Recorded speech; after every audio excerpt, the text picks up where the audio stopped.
All members will please come to the floor. All members of the House will please come to the floor and get close to your seats. All members, because the hour for convening haven't arrived, all members will please come to the floor and take their seats. Mr. Clerk, will you ring the bell?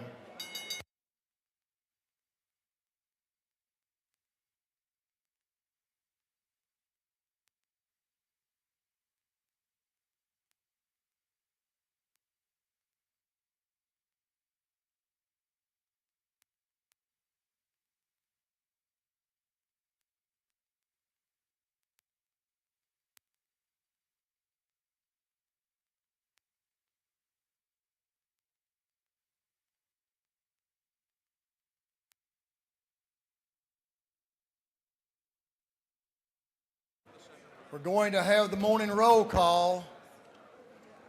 So all members, please come to the floor and come to your seats. We're going to have the morning roll call. All members present will please vote green to signify their presence in the chamber. Mr. Clerk will unlock the machines.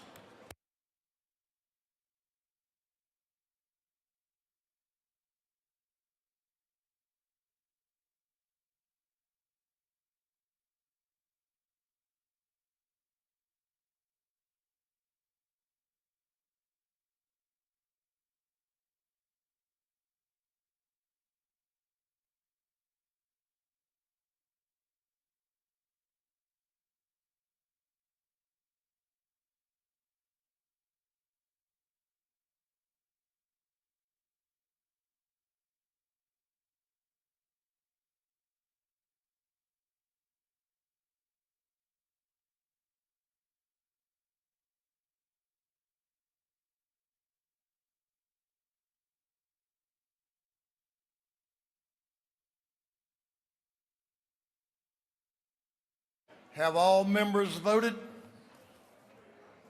All members voted. If so, Mr. Clerk will lock the machines. Doorkeepers, if you will please close the doors and keep them closed. As is our custom, we will begin our day with scripture reading and prayer by our chaplain, after which we will pledge allegiance to the flag of our country.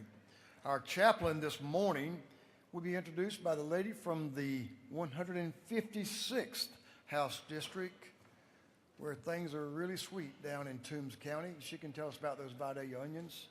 But Representative Lisa Hagan, Chair Lady Hagan, is recognized to introduce our chaplain. Thank you, Mr. Speaker. Colleagues, I'm very happy to introduce to you Pastor Jason Davis. He is not just my pastor, he is also a good friend. And if you were here in 2021 for the special session on redistricting and reapportionment, he was here during that special session as well. So he's now a repeat. He's been the pastor of Grace Community Presbyterian Church in Lyons for the past 10 and a half years when we started that church. And of interest, those of you who remember our good friend Representative Jan Tankersley, her church in Statesboro, Trinity Presbyterian, planted our church, Grace Community Presbyterian, and now Pastor Davis and others are planting other churches in Southeast Georgia. So we are spreading the word as best we can. He is also the chairman of the Mission to North America for the Savannah River Presbytery. And along those lines with him today is Jim Shaw, who's the state capitol minister for the Mission to North America. And he is here to provide spiritual support and prayer for any of you that need it. And also with Pastor Davis today is one of his elders, Mike Hagan, here. You all know him. Thank you all so much for your attention this morning, and welcome Pastor Jason Davis.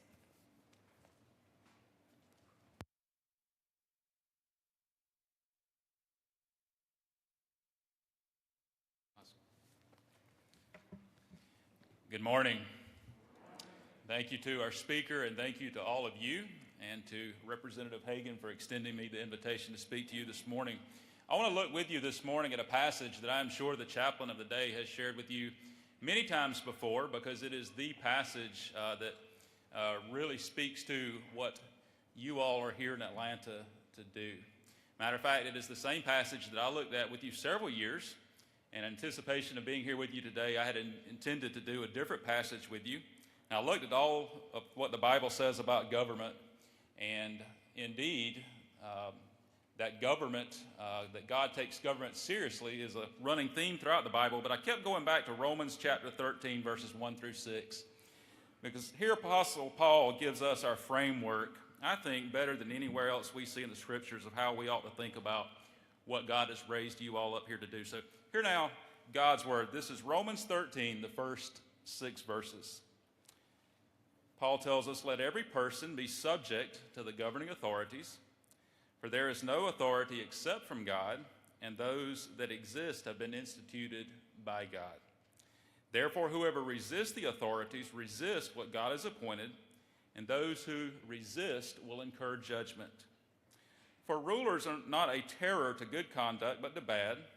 Would you have no fear of the one who is an authority, then do what is good, and you will receive his approval, for he is God's servant for your good. But if you do wrong, be afraid, for he does not bear the sword in vain, for he is the servant of God, an avenger who carries out God's wrath on the wrongdoer." Paul tells us two things in that passage about government.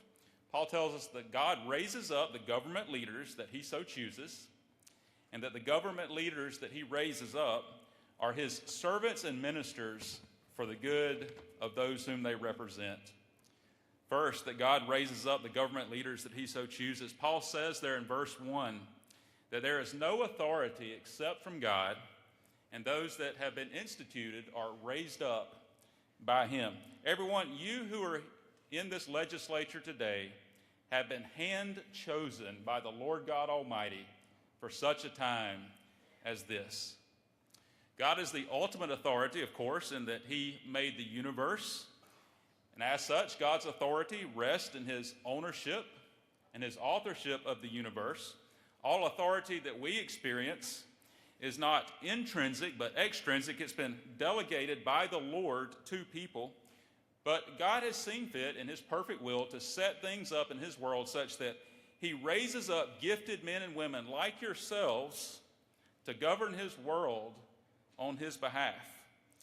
So that every authority in the final analysis, I like to think, of course, is by democratic vote, but even more than that is by the sovereign appointment of our great Creator God. And that means several things for you all here today. First, that means that as you are working hard to faithfully serve your constituents for their good, that knowing that God has raised you up to do that ought to call you to a profound sense of duty. But it secondly also means that you can call on the God who raised you up in prayer. It just follows that if it is God himself that has put you in the positions that you have, that as the book of James and as the book of Proverbs tells us, that you can look to the God who raised you up in prayer for wisdom to govern well, and God will provide that for you all in abundance. And then secondly, God tells us here in his word that you all, Paul says, are God's servants and ministers for the good of those whom you represent. Twice in that passage, you may have caught it as I read. Twice there, Paul says you're servants, and then one time he says that you are his ministers. I would ask you all, have you ever thought of yourself as a minister? As a representative here in the house, have you ever thought of yourself as a minister? A minister of God is not just someone who preaches his word like myself. Paul tells the Roman Christians there that the civil authorities are his ministers. One of my favorite theologians is the late Dr. R.C. Sproul, widely loved in Christian circles. Do we have any R.C. Sproul fans here today? I see a lot of hands. Wonderful.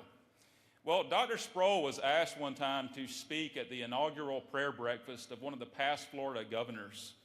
And at that prayer breakfast, he told the past governor of Florida, he said, "Sir, today is your ordination day because you are being ordained as God's minister of civil righteousness." It was the governor's ordination day, he said, because civil magistrates like yourselves are ordained by God, set apart by him to be a blessing to the people that you all represent.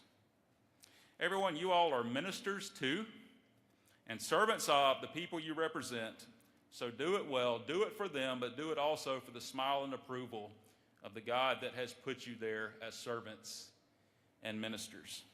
I will leave you with this. We live in the greatest country and the greatest state on earth, don't we? You all obviously believe so, that you are here representing it and giving of your time and energy to help make it a better place. Well, I would encourage you all, as you represent the great state of Georgia, for you who are in the Lord Jesus Christ looking to him by faith, I would invite you, as you are serving and representing well, to lift your eyes above the here and now. As the writer of Hebrews says, and remember that we are looking for a state, a country to come that's still out there on the horizon, that's still out there in the future, whose architect and builder is God himself. Everyone, your future, after God is done with you here in this life, if you're in Christ Jesus, is to be with God in heaven forever. And I would invite you to let the gospel, let that fact encourage you when the task to which he has called you here governing is hard. Look to the gospel. And then the last thing I will say is what's amazing to me is God even tells us in the scriptures that he invites his people in the Lord Jesus Christ to share in the reign and the rule of the Lord Jesus Christ forever. So everyone, enjoy governing, get used to it, because biblically, if you're in Christ, you're going to be doing it a long time. So the best in Jesus, everyone, is yet to come. Thank you for the invitation. Thank you for your service to the great state of Georgia. We pray for you at home, and we appreciate all that you do. Let me pray for you. Would you please stand? God, thank you for these men and women who love service and love this state enough to give of their time, even being away from home from their families for a season, to make the great state of Georgia even better. Would you bless them for their efforts? May they see the fruits of their labor, and may they know that you are using them to make a difference for the good of the society in which we live. Give them the wisdom that Proverbs chapter 8 says is needed to do their job well.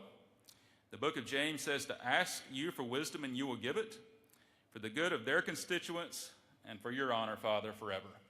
Amen. I pledge allegiance to the flag of the United States of America and to the republic for which it stands, one nation under God, indivisible, with liberty and justice for all. Thank you. Good work. Thank you, Brother Jason. Doorkeepers, you may open the doors. Members, you may join Brother Jason in the South Ante room. Thank him for his message today, and get a photo if you'd like.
Members, our doctor of the day was invited by Representative Jason Ridley, and it's Dr. Daniel Trayer. So if you need Dr. Trayer and his services, you know where to find him downstairs. So we appreciate him being here in serving us today. Chairman Hilton, the chair of the Committee on Information and Audits, is recognized. Chairman Hilton. Thank you, Mr. Speaker. We had a little luck yesterday on St. Patty's Day, and your Committee on Information and Audits, we got to it, and we read that journal, and we found it to be correct. I'm glad you did your work early, too, because I'm sure you enjoyed St. Patrick's Day. Chairman Hilton, the chair of the Committee on Information and Audits, reports that the journal of the previous legislative day has been read and found to be correct. Is there any objection to dispense with the reading of the journal? Hearing none, the reading of the journal is dispensed with. Is there any objection to the confirmation of the journal? Hearing none, the journal is confirmed. Mr. Clerk, will you read the resolution establishing the order of business for the day? Representative Administration of the 104th moves following be established as the order of business during the first part of the period. Unanimous consents. Introduction of bills and resolutions, first reading and reference of House bills and resolutions, second reading of bills and resolutions, reports of standing committees, third reading and passage of uncontested local bills and resolutions, first reading and reference of Senate bills and resolutions, morning orders.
First reading of bills and resolutions. Mr. Clerk will read. House Bill 1548 by Representative Anderson of the 10th, a bill being entitled an act to authorize the assessment and collection of a technology fee by the Municipal Court of the City of Clarksville. Intergovernmental coordination. House Bill 1549 by Representative Anderson of the 10th and Irwin of the 32nd, bill be entitled an act to authorize the assessment and collection of a technology fee by the Municipal Court of the City of Cornelia. Intergovernmental coordination. House Bill 1550 by Representative Dickey, the 134th, and Ballard of the 147th, bill be titled an act to amend an act providing a new charter for the City of Byron. Intergovernmental coordination. House Bill 1551 by Representative Jaspers, the 11th, a bill be titled an act to amend an act providing a homestead exemption from all Pickens County School District ad valorem taxes.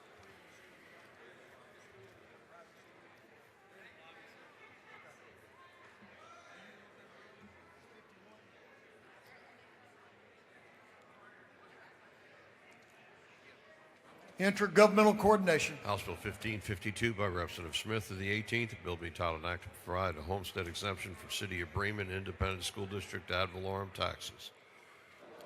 Intergovernmental coordination. House Bill 1553 by Representative Bernal of the 77th, Scott of the 76th, Neal of the 79th, a bill be titled an act to authorize the assessment and collection of a technology fee by the Municipal Court of the City of Forest Park. Intergovernmental coordination. House Bill 1554 by Representative Howard of the 71st, New of the 40th, Huddleston of the 72nd, and Smith of the 18th. Bill be titled an act to amend Chapter 24, Title 33 of the Official Code of Georgia annotated relating to insurance generally. Insurance. Bill 1555 by Representative Ballard of the 147th and Stinson of the 150th. The bill be titled an act to amend an act providing a new charter for the City of Fort Valley. Intergovernmental coordination. House Bill 1556 by Representative Osteen of the 169th. The bill be titled an act to provide a new charter for the City of Nichols. Intergovernmental coordination. House Bill 1557 by Representative Mathiak of the 82nd, Bonner of the 73rd, Bazemore of the 69th, Jackson of the 68th. The bill be titled an act to amend and act to provide for the recreation of the Board of Elections for Fayette County. Intergovernmental coordination. House Bill 1558 by Representative Glaze of the 67th and Dawson of the 65th.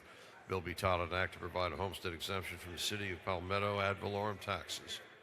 Intergovernmental coordination. House Bill 1559 by Representative Glaze of the 67th, Dawson of the 65th. Bill be titled an act to amend and act to provide a new charter for the city of Palmetto.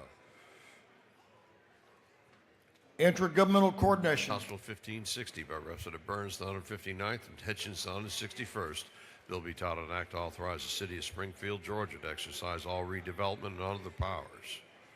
Intergovernmental coordination. House Bill 1561 by Representative Ali, the 106th, Lallier, the 59th, Gisler, the 121st, Berry, the 56th, Stevens, the 164th. The bill be titled an act to amend Title 20 of the Official Code of Georgia annotated relating to education. Higher education. House Bill 1562 by Representative Camp of the 135th. The bill be titled an act to amend and act to provide a homestead exemption from all Pike County ad valorem taxes. Intergovernmental coordination. House Bill 1563 by Representative Camp of the 135th. The bill be titled an act to amend and act providing a homestead exemption from Pike County ad valorem taxes. Intergovernmental coordination. House Bill 1564 by Representative Yurt of the 152nd. A bill be titled an act to provide a homestead exemption from Lee County School District ad valorem taxes.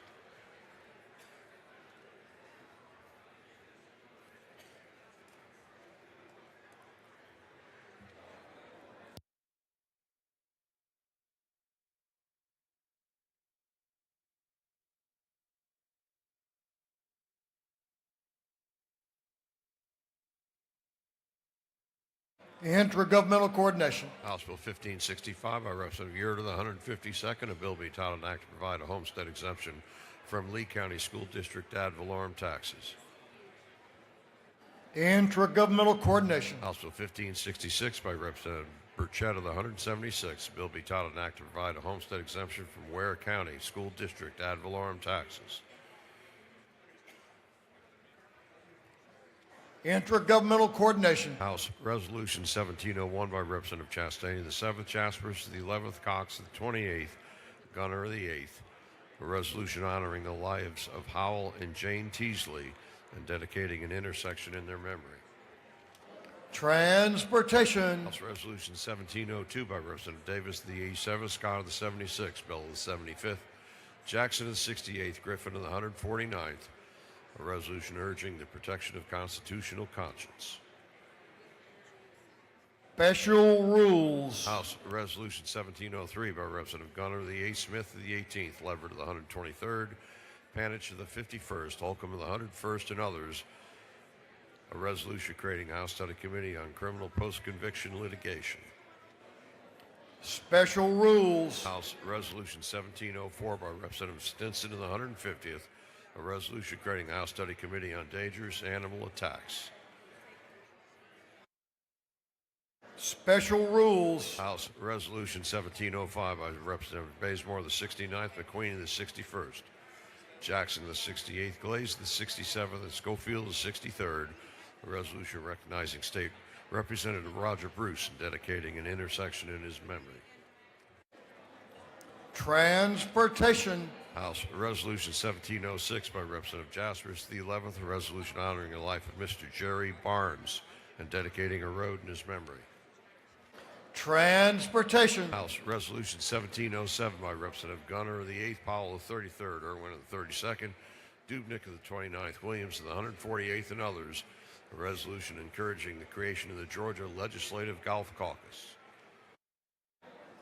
Special rules. House Resolution 1708 by Representative Fleming of the 114th, a resolution honoring the life of Mr. William Donaldson Don Ballard and dedicating a road in his memory.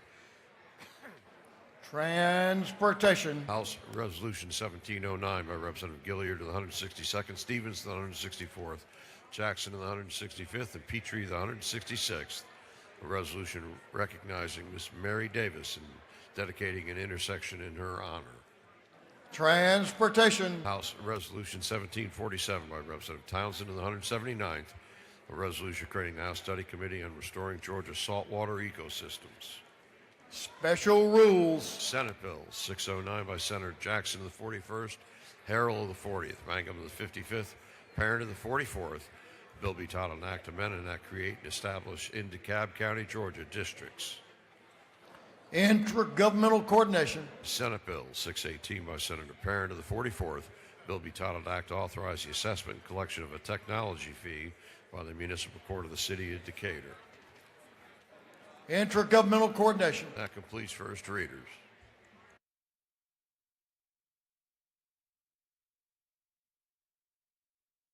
Second reading of bills and resolutions. Mr. Clerk will read. House Bill 1539 by Representative Burchett of the 176th, a bill to authorize the assessment and collection of a technology fee by the Probate Court of Ware County. House Bill 1540 by Representative Burchett of the 176th, a bill to authorize the assessment and collection of a technology fee by the State Court of Ware County. House Bill 1541 by Representative Burchett of the 176th, a bill to authorize the assessment and collection of a technology fee by the Magistrate Court of Ware County. House Bill 1542 by Representative Yercha of the 152nd, a bill to authorize the assessment and collection of a technology fee by the Magistrate Court of Worth County.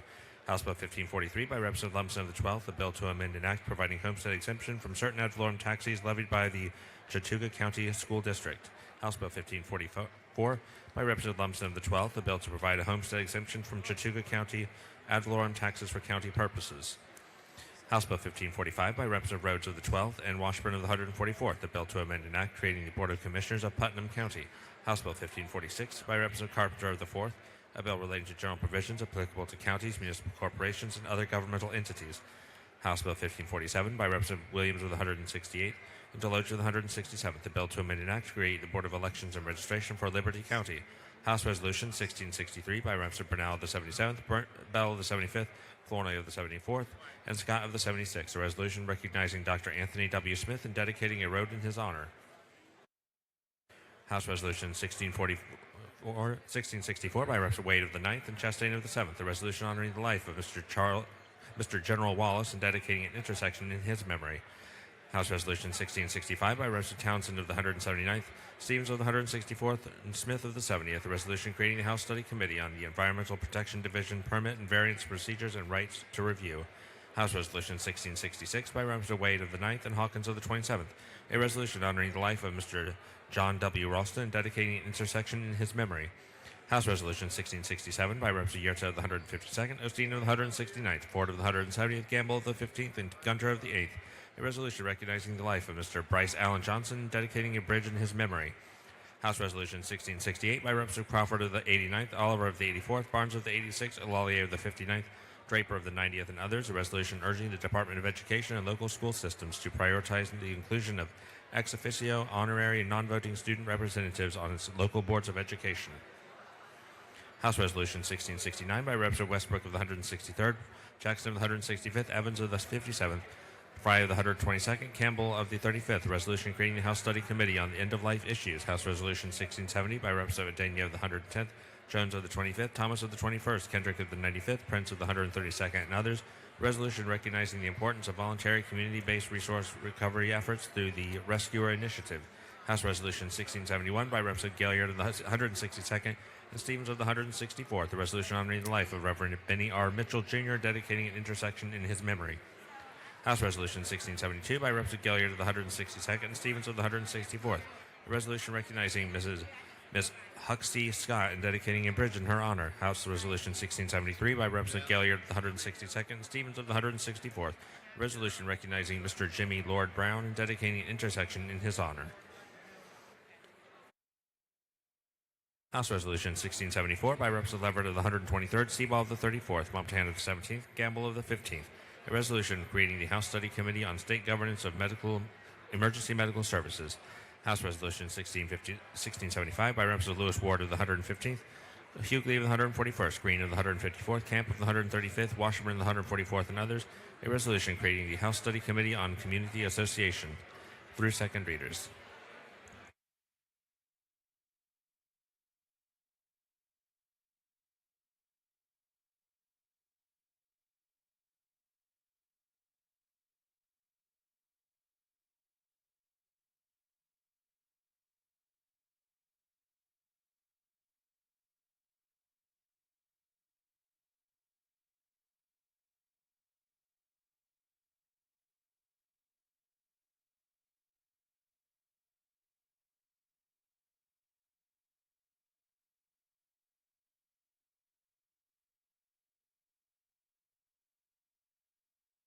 Reports of standing committees, Mr. Clerk will read. Representative Victor Anderson of the 10th District, Chairman of the Committee on Governmental Affairs, submitted the following report. Mr. Speaker, the Committee on Governmental Affairs has had under its consideration the following bills of the Senate. It's instructed me to report the same back to the House. The following recommendations. Senate Bill 214, due pass by committee substitute. Respectfully submitted, Representative Victor Anderson of the 10th District, Chairman. Representative Hawkins, the 27th District, Chairman of the Committee on Health, submitted the following report. Mr. Speaker, your Committee on Health has had under its consideration the following bills of the Senate. It's instructed me to report same back to the House the following recommendations. Senate Bill 91, due pass by substitute. Senate Bill 439, due pass. Respectfully submitted, Representative Kelly, the 16th District, Vice Chairman. Representative Lauren McDonald, the 26th District, Chairman of the Committee on Intergovernmental Coordination Local, submitted the following report. Mr. Speaker, your Committee on Intergovernmental Coordination Local has had under its consideration the following bills of the House and Senate. It's instructed me to report the same back to the House with the following recommendations. House Bill 1367, due pass. House Bill 1460, due pass. House Bill 1461, due pass. House Bill 1462, due pass. House Bill 1484, due pass. House Bill 1488, due pass. House Bill 1500, due pass. House Bill 1504, due pass by substitute. House Bill 1514, due pass. House Bill 1530, due pass. House Bill 1534, due pass. House Bill 1535, due pass. Senate Bill 350, due pass by substitute. Senate Bill 543, due pass. House Bill 1503, due pass. House Bill 1515, due pass. House Bill 1527, due pass. House Bill 1537, due pass.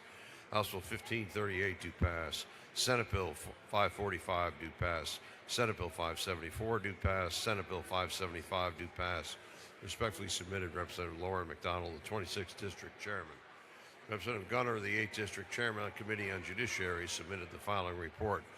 Mr. Speaker, your Committee on Judiciary has had under its consideration the following bills of the Senate. It's instructed me to report the same back to the House with the following recommendations. Senate Bill 552, due pass. Senate Bill 570, due pass by committee substitute. Respectfully submitted, Representative Gunner of the 8th District Chairman. Representative John Corbett of the 174th District, Chairman of the Committee on Motor Vehicles, submitted the following report. Mr. Speaker, your Committee on Motor Vehicles has had under its consideration the following bills of the Senate. It's instructed me to report the same back to the House with the following recommendations. Senate Bill 569, due pass by substitute. Senate Bill 384, due pass. Respectfully submitted, Representative John Corbett of the 174th District, Chairman. Representative Sharon Cooper, the 45th District Chairman of the Committee on Public and Community Health, submitted the following report. Mr. Speaker, your Committee on Public and Community Health has had under its consideration following bills of the Senate. It's instructed me to report the same back to the House with the following recommendations. Senate Bill 395, due pass by substitute. Senate Bill 500, due pass by substitute. Respectfully submitted, Representative Sharon Cooper, the 45th District Chairman. Representative Alan Powell of the 33rd District, Chairman of the Committee of Regulated Industries, submitted the following report. Mr. Speaker, your Committee on Regulated Industries has had under its consideration the following bills of the Senate. It's instructed me to report same back to the House. Following recommendations. Senate Bill 89, due pass by substitute. Senate Bill 254, due pass by substitute. Senate Bill 501, due pass by substitute. Senate Bill 553, due pass by substitute. Senate Bill 485, due pass by substitute. Senate Bill 458, due pass by substitute. Respectfully submitted, Representative Alan Powell, 33rd District Chairman. Representative Carson, the 46th District Chairman of the Committee on Retirement, submitted the following report. Mr. Speaker, Committee on Retirement has had under its consideration following bills of the Senate. Has instructed me to report the same back to the House. The following recommendations. Senate Bill 23, due pass by committee substitute. Senate Bill 216, due pass. Senate Bill 452, due pass. Senate Bill 489, due pass. Respectfully submitted, Representative Carson, the 46th District Chairman. Representative Parrish, the 158th District Chairman of the Committee on Rules, submitted the following report. Mr. Speaker, your Committee on Rules has had under its consideration following resolution of the Senate. This instructed me to report the same back to the House. The following recommendations. Senate Resolution 23, due pass, respectfully submitted. Representative Parrish, the 158th District, Chairman. Representative Jones, the 25th District, Chairman of the Committee on Technology and Infrastructure Innovation, submitted the following report. Mr. Speaker, your Committee on Technology and Infrastructure Innovation had under its consideration the following bills of the Senate. It's instructed me to report same back to the House with following recommendations. Senate Bill 444 due pass by committee substitute.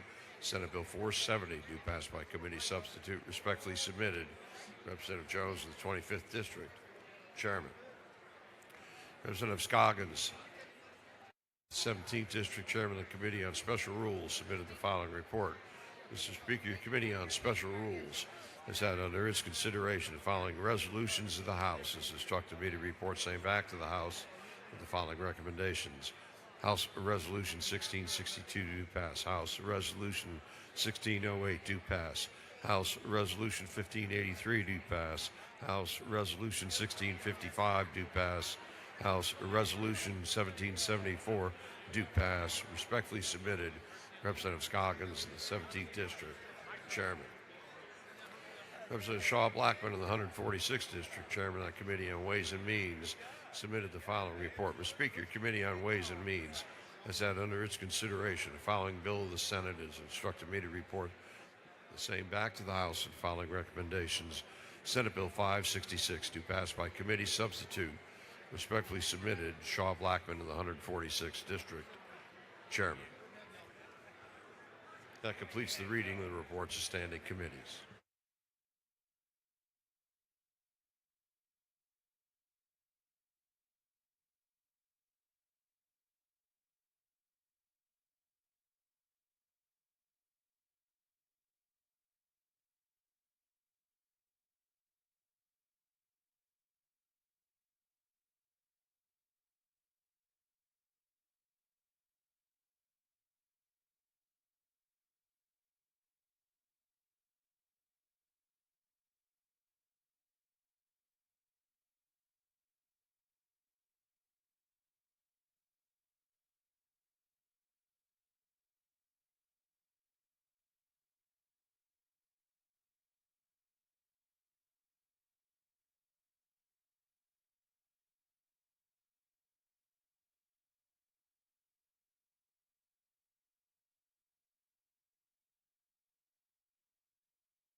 Members, we do have a local calendar today, so we'll ask all of you to return to your seats as we get ready to vote on our local calendar. We have a whole slew of bills on the local calendar. Y'all know what a slew is. That's a bunch.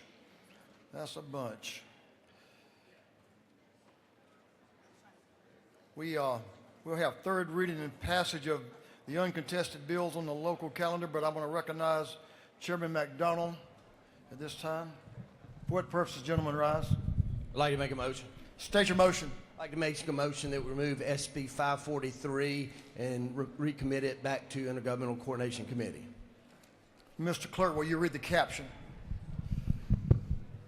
Senate Bill 543 by Senator Williams of the 25th, Butts County. Senate Bill 543 provides that an ordinance, resolution, or other matter shall only be required to be read before the Board of Commissioners of Butts County at one meeting before it can be adopted. On the chairman's motion that SB 543 be withdrawn from the local calendar and recommitted to Intergovernmental Coordination Committee, is there objection? Hearing none, it is so ordered.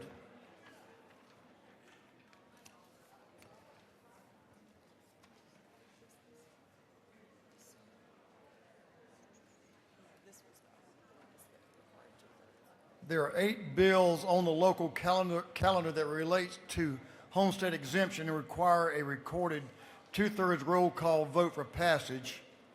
And then there are a number, as you see, of other bills on the local calendar. We're going to, if there's no objection, we'll vote on the local calendar as a whole without Senate Bill 543. There's no objection. That will be how we will proceed. Hearing none, it is so ordered. Mr. Clerk, will you read the local calendar? House Bill 1367 by Representative Roberts of the 52nd Fulton County. House Bill 1460 by Representative Reese of the 140th Columbus Muskogee County. House Bill 1461 by Representative Reese of the 140th Columbus Muskogee County. House Bill 1462 by Representative Reese of the 140th Columbus Muskogee County. House Bill 1484 by Representative Leverett of the 123rd City of Bowman. House Bill 1488 by Representative Williams of the 168th City of Hinesville. House Bill 1500 by Representative Reeves of the 99th City of Sewanee. House Bill 1504 by substitute by Representative Crawford of the 89th DeKalb County. House Bill 1514 by Representative Glaze of the 67th Fulton County. House Bill 1530 by Representative Barton of the 5th City of Fairmount. House Bill 1534 by Representative Westbrook of the 163rd Chatham County. House Bill 1535 by Representative Silcox of the 53rd City of Sandy Springs. Senate Bill 350 by substitute by Senator Jackson of the 41st DeKalb County. House Bill 1503 by Representative Fleming of the 114th City of Covington. House Bill 1515 by Representative Leverett of the 123rd Madison County. House Bill 1527 by Representative Powell of the 33rd City of Franklin Springs. House Bill 1537 by Representative Herring of the 145th Macomb-Bid County. House Bill 1538 by Representative Herring of the 145th Macomb-Bid County. Senate Bill 545 by Senator Williams of the 25th Butts County. Senate Bill 574 by Senator Hickman of the 4th City of Metter. Senate Bill 575 by Senator Hickman of the 4th City of Metter.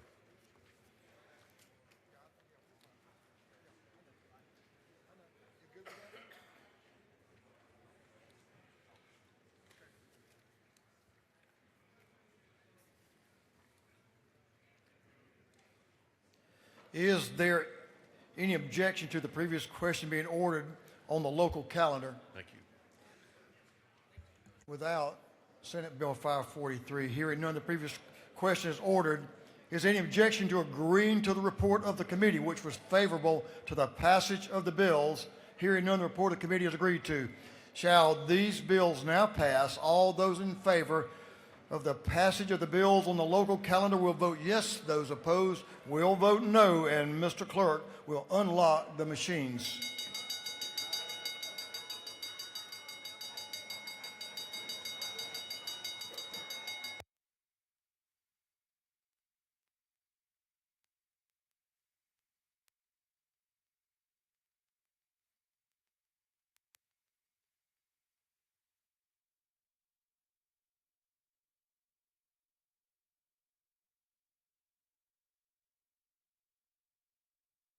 Have all members voted?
Have all members voted now? All members voted. If so, Mr. Clerk will lock the machines. On the passage of the local calendar without Senate Bill 543, the yeas are 161, the nays are 2. These bills, having received the requisite constitutional majority, are therefore passed.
Oh.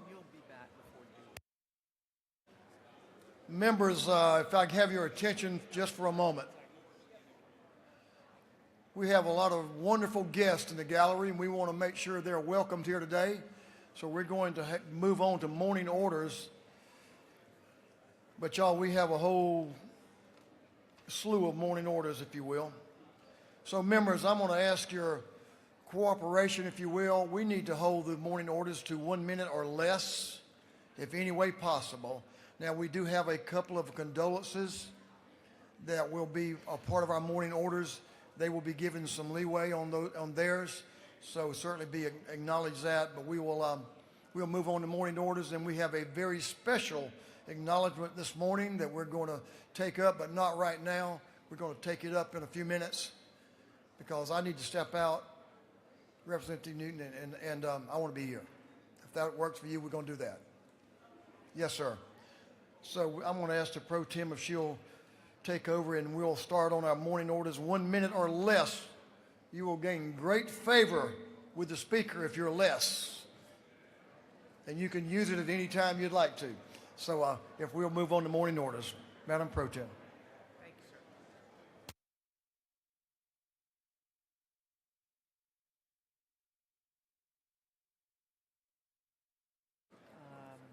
Is he? There he is. And then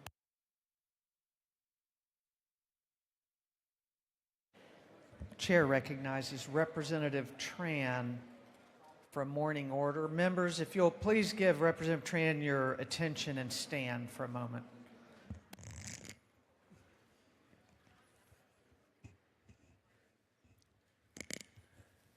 Thank you, Madam Speaker.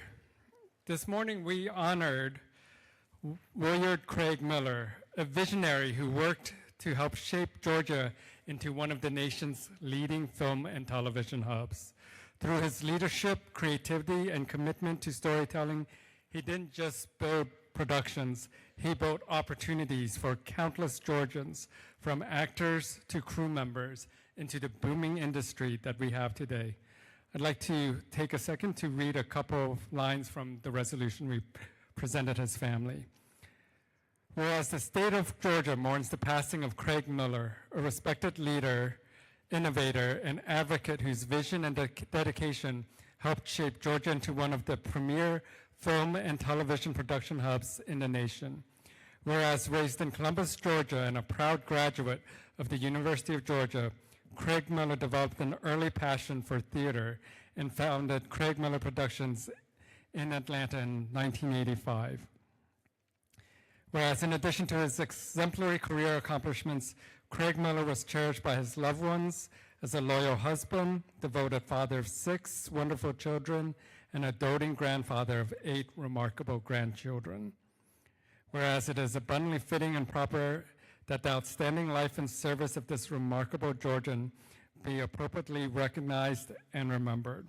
Now, therefore, be it resolved by the House of Representatives that the members of this body join in honoring the life and memory of Craig Miller and express their deepest and most sincere regret at his passing. His family, his son Alex Miller, and his wife and children are up to the right side of the chamber. Thank you for being here today. Please stand, please rise.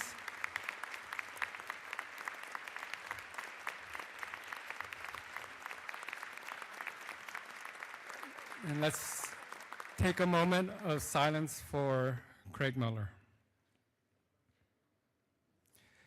Thank you, Madam Speaker, and I'd like to invite the family down for photos at the anteroom. Thank you. Chair recognizes Representative Ali for a morning order. Members, if you'll please stand, remain standing. We have another condolence.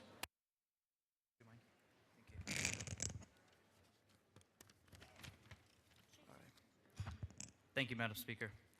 Colleagues, today I rise to honor the lives of Ann Eisenhower and her son, Max Podowitz, 2 Georgians whose story remind us of the profound impact one life, one relationship can have on so many, including many in this chamber. Ann Eisenhower was a connector in the truest sense of the word. Relationships she nurtured friendships she sustained, people she made feel valued and seen.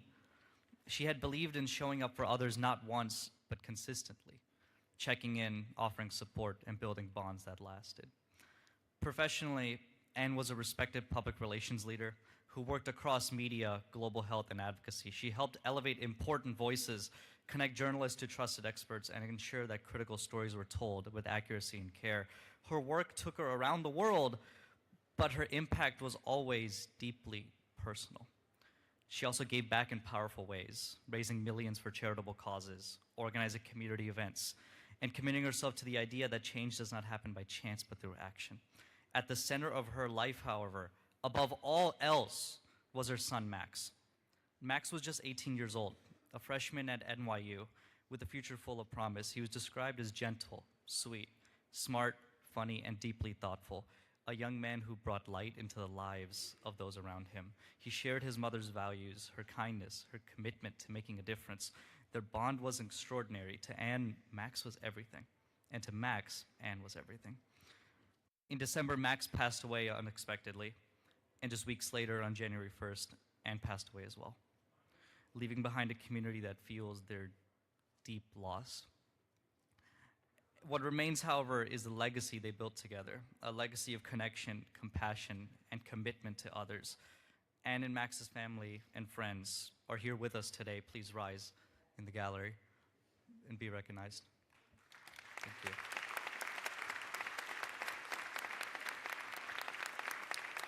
May we honor them not only with our words, but with our actions.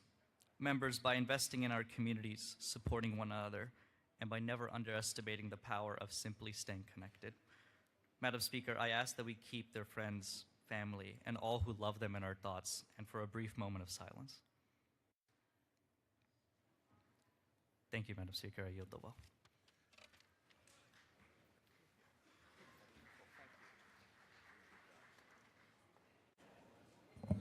Members, if you have a morning order, please make your way to the front so we can work through these. The chair recognizes Chairman Yurda for a morning order.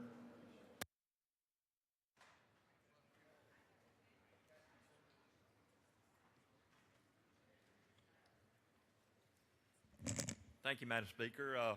I would like to recognize the Worth County High School Rams football team for their 2025 GHSA Class A Division I State Football Championship. That's right. That's right. They had an excellent and perfect season, 15-0, and you know the team motto was "Find a way to win," and they did that 15 times. And the city of Sylvester and Worth County are so proud of those guys. They did a great job, and just here with them today is head coach Jeff Hammond. You guys stand up. Assistant coach Drew McCall, Worth County High School Principal Jared Worthy, Superintendent Nehemiah Cummings. Let's give them a big hand.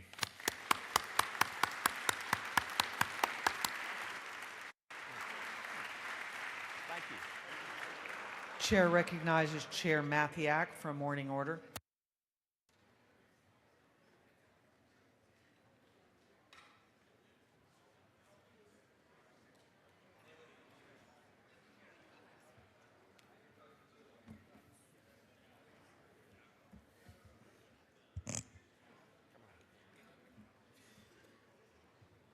Thank you, Speaker Pro Tem.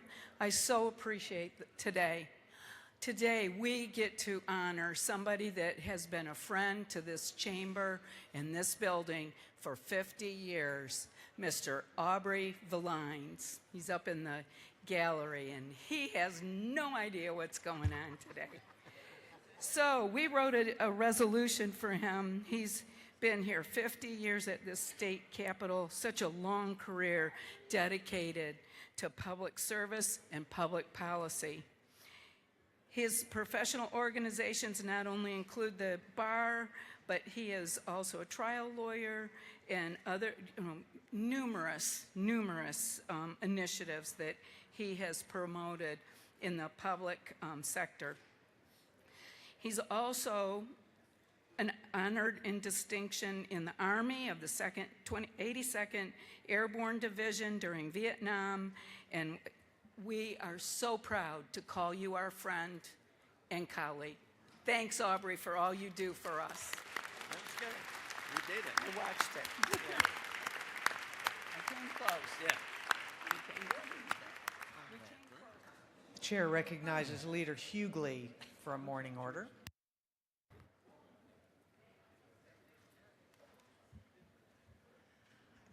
Thank you, Madam Speaker. Our group has not made it up. They're on the stairs as we speak, but we want to recognize Emmanuel Preparatory Academy. It's an academy dedicated to training young African American boys, and they do an outstanding job. And you will see them. They will be dressed in their uniform jackets, ties, and their khaki pants, so you will know them when you see them. And we're so honored that they're with us today. Thank you, and we yield the well. Chair recognizes Representative Lim for a morning order. Thank you, Madam Speaker. I have two. Don't worry, they're both under a minute. I am pleased today to welcome Rockbridge Elementary.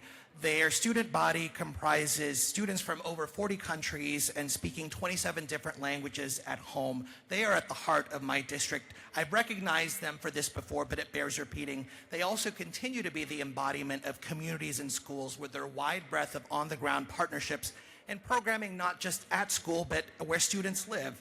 I've also recognized them for this, but it bears repeating. They are the best embodiment I've seen of this body's commitment to early and family literacy, particularly for English language learners, having worked with them this past year to start adult ESOL in their schools.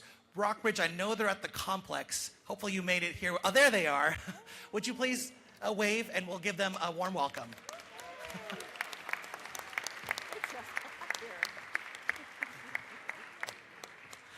All right.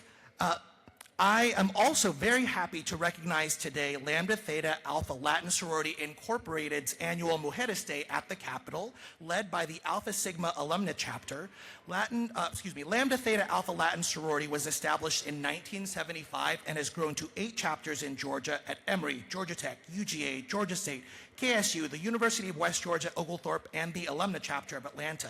This day was first established at the Capitol in 2019 to train women of all backgrounds in the practice of advocacy and to deepen their understanding of the legislative process. And last year, Mujeres Day received national recognition, earning the Alumna Chapter the distinguished honor of Political Chapter of the Year for their commitment to civic engagement. We honor them today and all their accomplishments with House Resolution 1730. Sisters, would you please stand?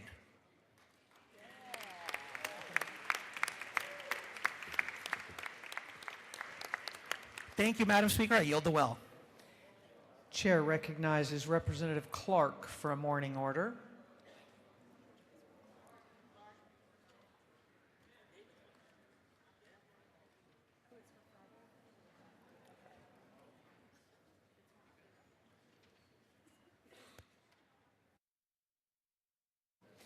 Chair recognizes Representative Cannon for a morning order.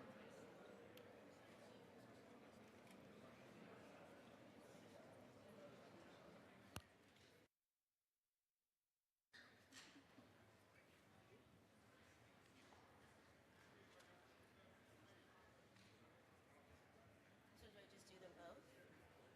Do I do them both at the same time, or will I come back? Okay. All right. Thank you, Madam Speaker.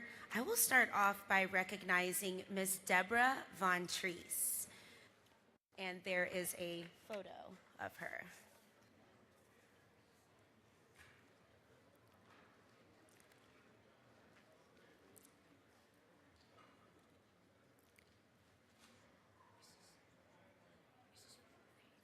Thank you. It'll be the next one, though. Yeah, perfect.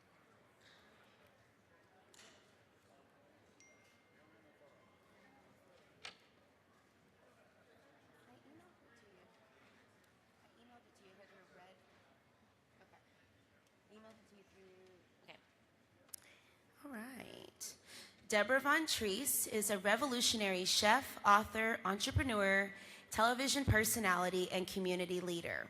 Her journey began in 1994 when she graduated as valedictorian from the Art Institute's culinary program and quickly rose to prominence, serving as executive chef during the Centennial Olympics in Atlanta. She opened Edible Art and then launched Twisted Soul Cookhouse and Pours, earning critical acclaim from the cooking channels Late Night Eats and Genius Kitchen's Carnivorous, and being named one of the best new restaurants in Atlanta by the Georgia Voice. In 2024, many of us saw as she debuted as the lead chef at the Centurion Lounge at the Atlanta Hartsfield-Jackson International Airport.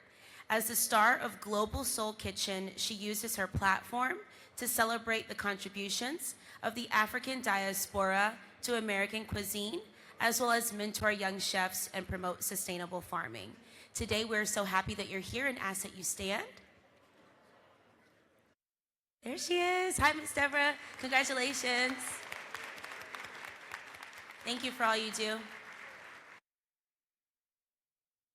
All right, and I've got my second morning order. If the representative wants to join.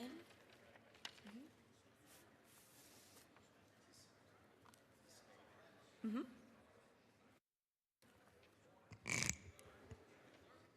Thank you, Madam Speaker. Today, we recognize and honor Haven House at Hebron for its critical service to pregnant women and young mothers in the state of Georgia. We believe that access to safe housing, nutritious food, prenatal care, and a stable, supportive environment are recognized by public health as essential factors for healthy pregnancy outcomes. We have seen through their program that their participants are able to receive wraparound care. 100% of both current and former residents successfully enrolled in Family Medicaid, in WIC, and in SNAP, and their staff have actively assisted residents with applications for the CAPS program to support long-term stability and workforce participation. The Department of Public Health and the Maternal Mortality Review Committee have continued to know that pregnancy-related deaths in the state are considered preventable, and we thank the Haven House for utilizing the evidence-based, trust-based relational intervention model to provide informed care and to use licensed master social workers to provide in-house counseling and build skilled support for residents. We ask you to stand today, and thank you for all that you do on behalf of Georgia's pregnant families.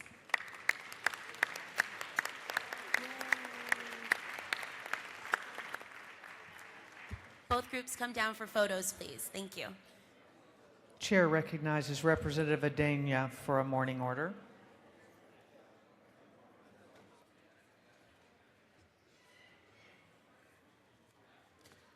Thank you, Madam Speaker.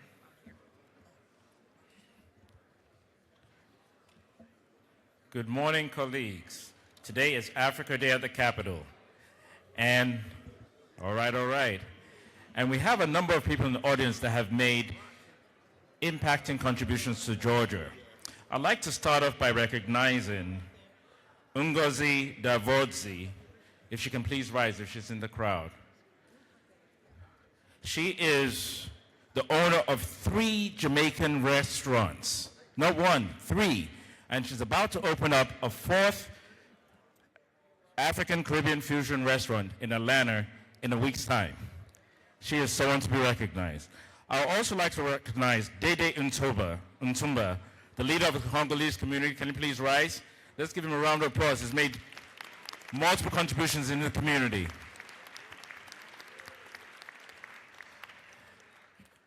Today, also supporting the event are Mr. Essie Bruce from Prosper Payment, Global Signs, African Immigrant Collective, represent GA, and Ethiopian Airlines. Could they please stand also to be recognized? All right. Thank you for coming to this house, and we look forward to celebrating with you today in room 230 from 1 to 3. If you guys don't know jollof rice, you need to come down there and check it out. And also, by the steps, we have pictures at 12:20. Thank you. I yield the well.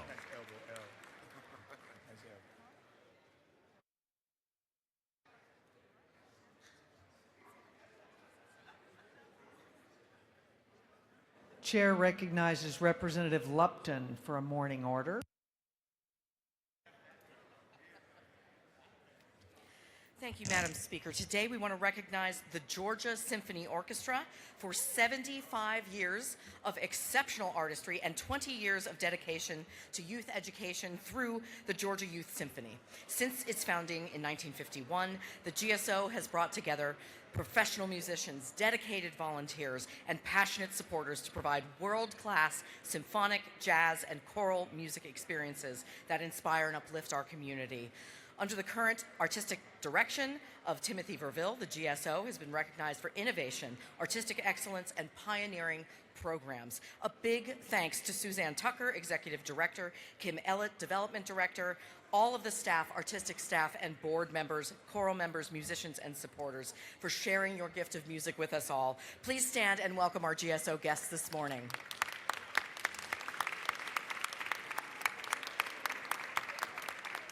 Thank you, Madam Speaker.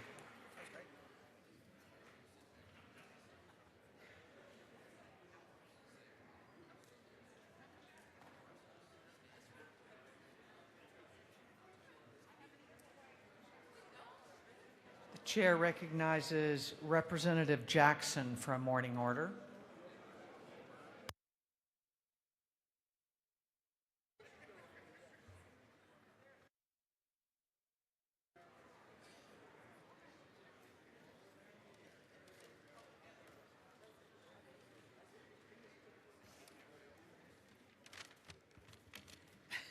Good morning, colleagues. It is our honor to have a group of young people here today from the hostess city of the South, Savannah, Georgia. They are called the Summer Bonanza Partnership, representing the county of Chatham. May I ask you to welcome them here today? Please stand.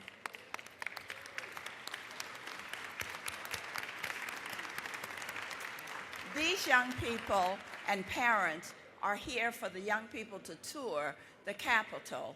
We're hoping that you will welcome them and that you will ask them questions and they will ask you questions. Again, I wish to welcome all of our young people, and you will see them walking around the building. Mr. Chairman, thank you very much. And I didn't, the chairman, our assistant chairman, our speaker. Thank you for allowing me to have a little bit of extra time. Thank you so much.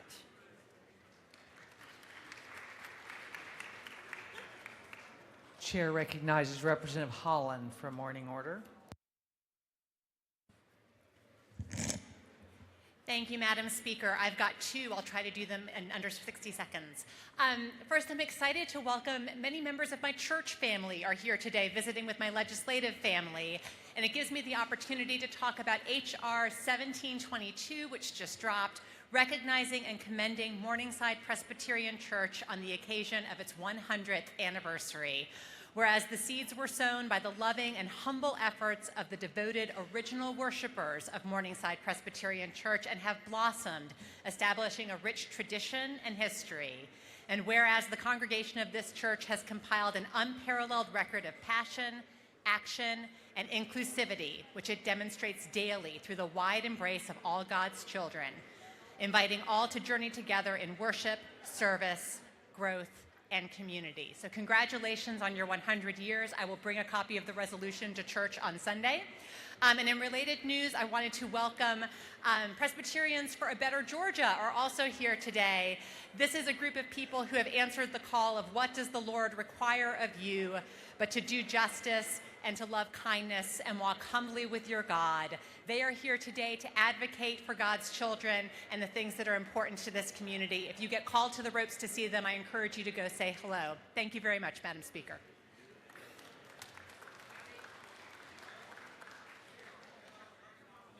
Chair recognizes Representative Neal and friends for a morning order.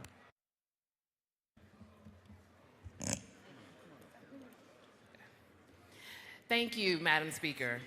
Greetings, colleagues. Today, I would like to recognize NOBLE, the National Organization of Black Law Enforcement Executives, and their day at the Capitol. We are celebrating the 50th anniversary of being a nationally organized and recognized law enforcement organization. From 1976 to now, NOBLE is more than 4,800 strong, and their reach extends beyond the 60 chapters of the United States to Canada, the Caribbean, and Africa. The NOBLE organization focuses on training, public safety, and other resources while engaged in public service to all communities. Please stand and give them a hand and welcome them to the People's House.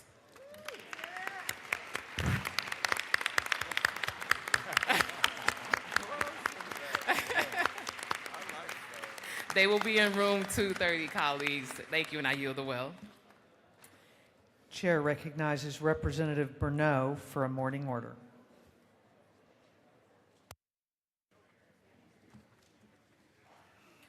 Thank you, Madam Speaker. Today, I am celebrating Women's History Month by honoring Dr. Gloria Duncan, a graduate of Spelman College. She has served as the interim superintendent for Clayton County Public School System and currently serves as the assistant superintendent of professional learning. Dr. Duncan served as a member of the Arnold Fountain Professional Club, which was an organization created to continue the legacy of teachers and leaders who served at Arnold, Fountain, and Rosenwald schools during the time when Clayton County school system was segregated. Dr. Duncan served as the president of Arnold Fountain Club from 2009 to 2012 and served as the first black female principal 30 years after the school district was integrated. Dr. Duncan and her daughter Joy are here, and I ask that they stand to be recognized. They're over there.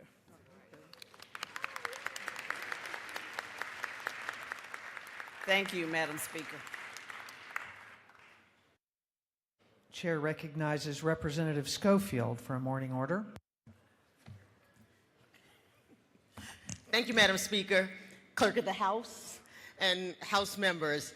Today, I'm proud to recognize President Regina St. Clair and the members of the Association of Nutrition and Food Service Professionals, Certified Dietitian Managers, Certified Food Service Protection Professionals, and presenting House Resolution 1148, underscoring the importance of trained nutrition food service professionals within our nursing homes, assisted livings, residential facilities, educational institutions, correctional centers, hospitals, schools, boarding homes, colleges, and restaurants. Will you please stand and be recognized today? Give them a whoop whoop and a shout out. Thank you, and I yield the well. Chair recognizes Representative Griffin for a morning order.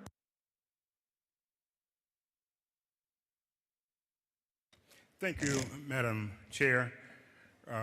It's an honor for me today to recognize students, student leaders from Baldwin County School System, the old capital of Georgia, Millersville. Just a few of their accomplishments over the last school year, or this school year. They are the math regional state winners, the second Region 1 Act and Literacy champions, boys Elite 8 basketball, girls Sweet 16 regional champions, and regional science fair and national history middle school champions. Will you all join me in recognizing them? And I think they are still, there they are, from the old capital of Georgia. They are super fantabulous students. Thank you very much, and I will the year. Chair recognizes Chairman Hawkins for a morning order.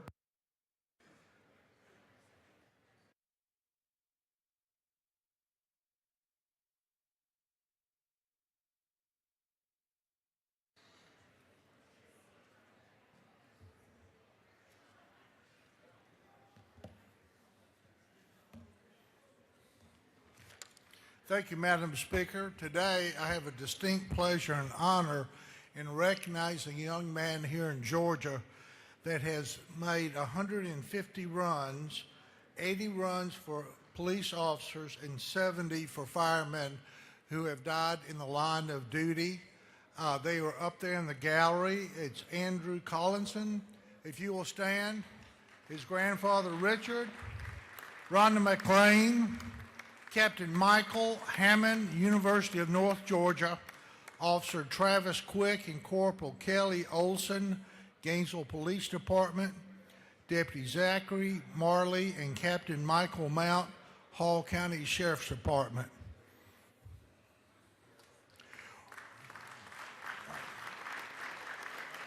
Thank you. He's quite a young man. Whereas Andrew Collison of Gainesville, Georgia, is a youth runner for the national nonprofit organization Running for Heroes, and whereas his involvement for Running for Heroes has exemplified the ideals of leadership, respect, and selflessness while honoring our nation's fallen first responders, he runs in tribute for these first responders, carrying a thin line flag, which is he gives to their family while representing that department. He's of exceptional character and dedication, distinguishes him beyond his years. Absolutely fitting and proper that this remarkable and accomplished young Georgia be appropriately honored. Thank you, Andrew.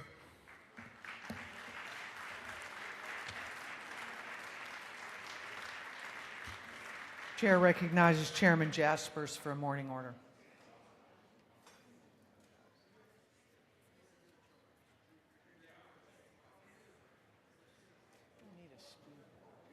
Thank you, Madam Speaker.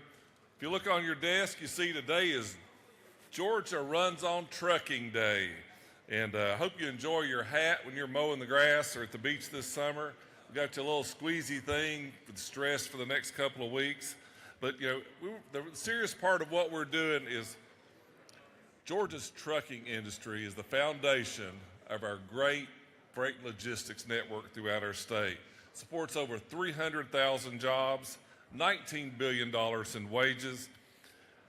97% of the manufactured items in our state at some point are in a truck. The Georgia Trucking Association has been around for 90 years, has worked very hard promoting safety and training within their organization. These trucking companies invest heavily in the training of their people and in new equipment, investing $14 billion annually. I hope you take advantage of seeing some of our truckers who are here in the balcony and also around today. Trucking is integral to our state. We appreciate what they do every day. Thank you, Madam Speaker.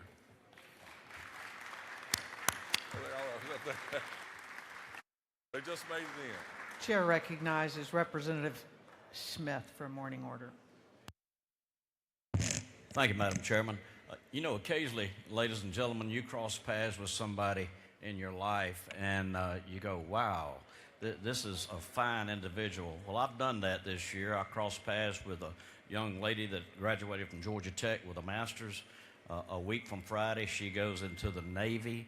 She's helped me this year and has been a tremendous influence on me. Y'all have been a tremendous influence on her, and I just really appreciate this opportunity. You know, God's good all the time, so we meet some great people. And at this time, I'd like to ask Natalie Pippin if she would stand up. She leaves next Friday for the Navy, y'all. So,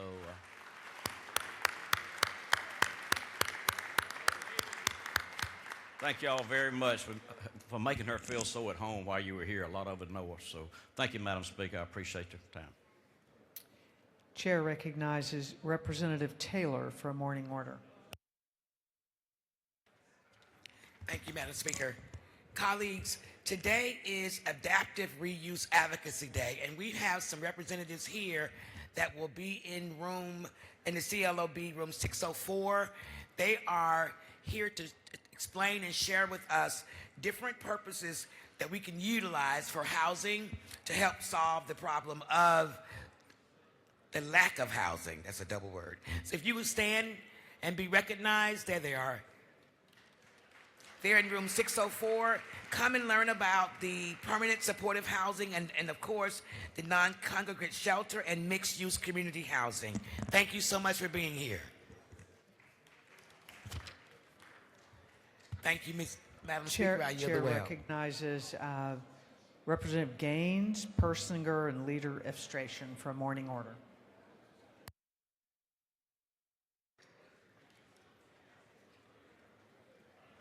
Thank you, Madam Speaker. Excited, along with my colleagues from the Barrow County delegation, to recognize Leadership Barrow. If you're with Leadership Barrow, if you'd please rise. We have leaders from all across Barrow County working with the Barrow County Chamber of Commerce, led by our good friend Tommy Jennings. Members of the House, if you'd please join us in recognizing Leadership Barrow with us here today. Thank you.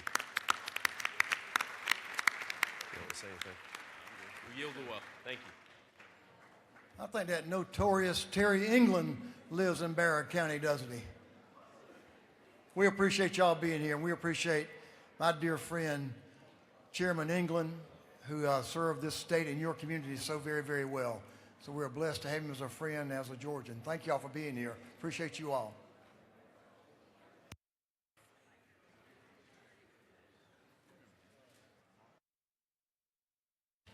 Wow. Thank you, Madam Pro Tem. You really blew right on through those morning orders. I know none of y'all spoke longer than a minute, did you? I'm going to have to check the tape.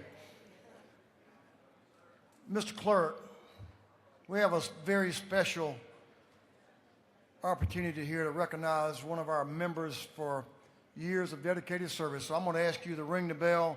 And I want all members to please come to the floor and come to your seats. All members. Mr. Clerk.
Members, we all say this from time to time and recognize that we're a part of every one of us is a part of an extended family for each and every one of us as well.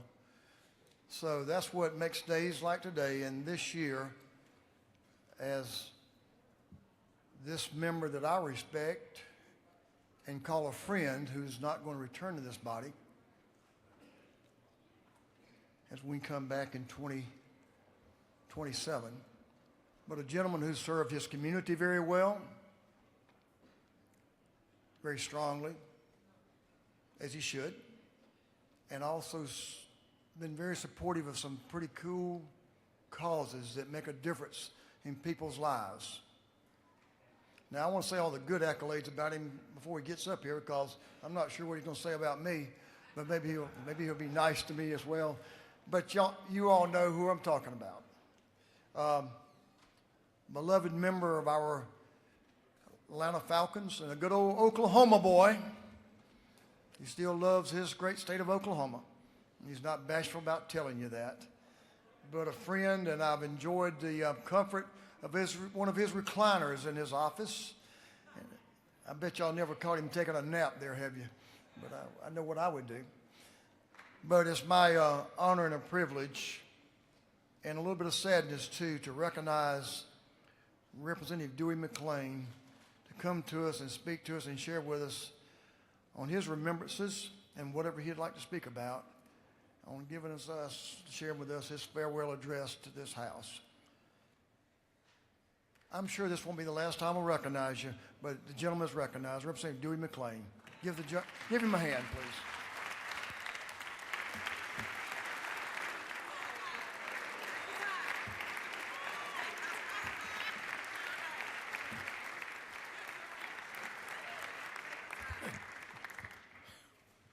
Thank you, Mr. Speaker.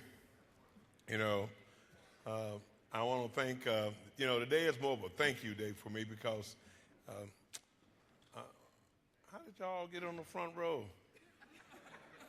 Well, Mr. Speaker, thank you. You know, I want to say thank you for all you was always supporting, because that's one thing I can always say, that you've always supported, and that's a big thank you. But I also want to thank the person that, you always say you got a right-hand person, but the Speaker's got a left-hand person that does well. And Betsy, I want to thank you, too, for always being.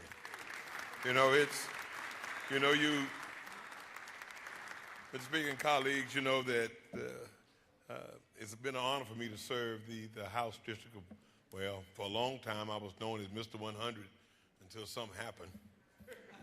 And then all of a sudden I became 109.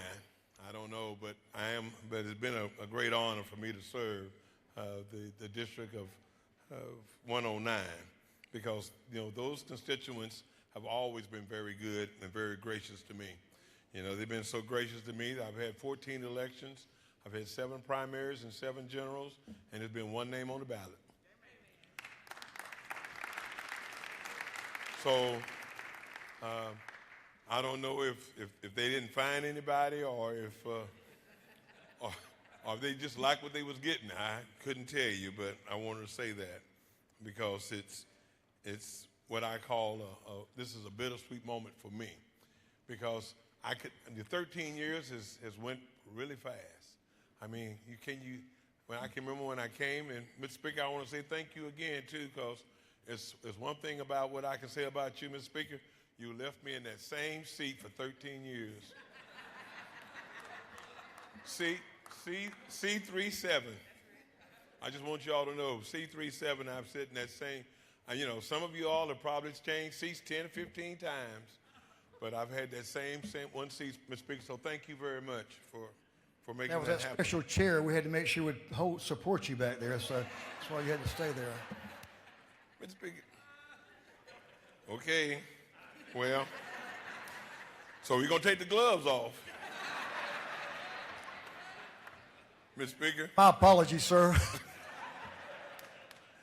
I always say that the class of 2013 was probably one of the best classes that ever came through this Capitol. It was the best. We all can talk, but it was 3 of us that came in that year, and I want you to know, of those 3, I'm very proud of all 3 of us. You have leader abstration, you have Chairman Prince, and me. So that makes 3. So I just want you all to know that to my classmates, thank you all very much for making all of us proud. Look at them. And we all started back on that same road, way back there. Look where they are now. Look, I just want y'all to look now, this. So, and where I am, Mr. Speaker. Okay. You're the man. Well, thank you. It's, you always want to tell the other chamber, what happens. And I want to say, last year was really something that didn't take place. We had what we stayed late and they left early. Mr. Speaker, thank you for doing that, because doing crossover, I want to appreciate you for 1 o'clock, because that's one of the reasons I am kind of leaving, because when you get this age, you just can't hang out to 1 o'clock in the morning. Mr. Speaker, I'm sorry, maybe some people can. I do miss Representative Sharon Beasley Teague, because I know what she would say, and y'all all know what she would say. Mr. Speaker, and I want to go home. Well, Mr. Speaker, I want to thank you again for sitting me in C37 because it did mean a lot to me, you know. And what I like to say is, you know, I've had a great time on that row, and I'd like to say to the road crew, thank you all very much. Road crew is, you know, is one thing about it, you know, Mr. Speaker, I appreciate it because where I sit, I got a row behind me and a row in front of me. See, they don't have no rows at all. They got rows in front, and no in front of them, but they got them behind them, but they can't see what's going on back there. But I want to say thanks to my road crew. They've been great. I want to say that, you know, it started out 2013. I had a person that stood beside me for 5 years, and then he decided he wanted to be the lieutenant governor. So you all know Representative Jeff Duncan was my seatmate for 5, and then I got my other seatmate, Representative Matt Barton, back there. And I tell you, it's you know, and I want to thank you for that too, Mr. Speaker, because you put Representative Berry between us. And I, you know, and it took Representative Berry a few minutes to, because me and Matt would talk between them, but he's absorbed a lot. He really has, you know. And the reason I say that because I want y'all to know when I came in 2013, you know, Representative Berry was, I want to say he had to have been 12 or 13 when I came. He was, yeah, he had to have been, yeah, because but I got Representative Akbar Ali, so he was in the 2nd grade, 3rd grade.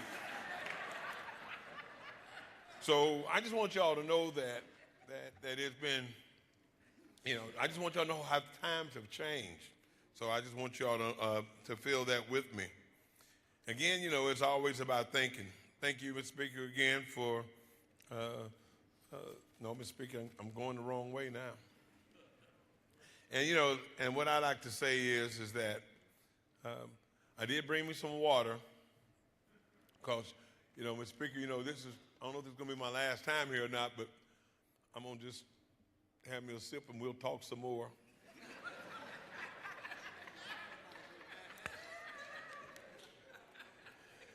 You know, I do also want to, you know, there are a lot of folks I want to thank, and I want to tell you all this. If I can't mention all 180 y'all by name, just, you know, blame it to my head because I am trying to get that CTE money. Not to my heart, but also to my head. I'm trying to get, you know, I am trying to get. So please bear with me. And this is on record too, isn't it, Mr. Speaker? This is being filmed. I want to make sure because if I have to go to court, I want to make sure that I've got friends. You know, it is a thank you day for me too. I want to thank, you know, Clerk Riley, you know, for being here. Thank you, Mr. Clerk, for always accepting, you know, all of my bad resolutions and helping me make sure that they are straight. So I do appreciate that. You know, and there are a lot that I want to say thank you to. Kerry, thank you. Kerry's, you know, he talks about Oklahoma, but Kerry is from Chakotah, Oklahoma. So, yeah, I just want y'all to know that.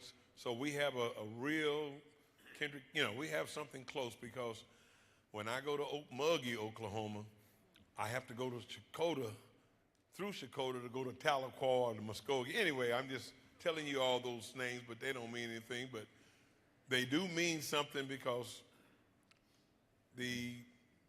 my ancestors left Georgia to go to Oklahoma, so that's why Okmulgee, the Okmulgee River going to Macon, you know, the Muskogee County, Muskogee Creek, so they just brought everything to Oklahoma, but they made it okay.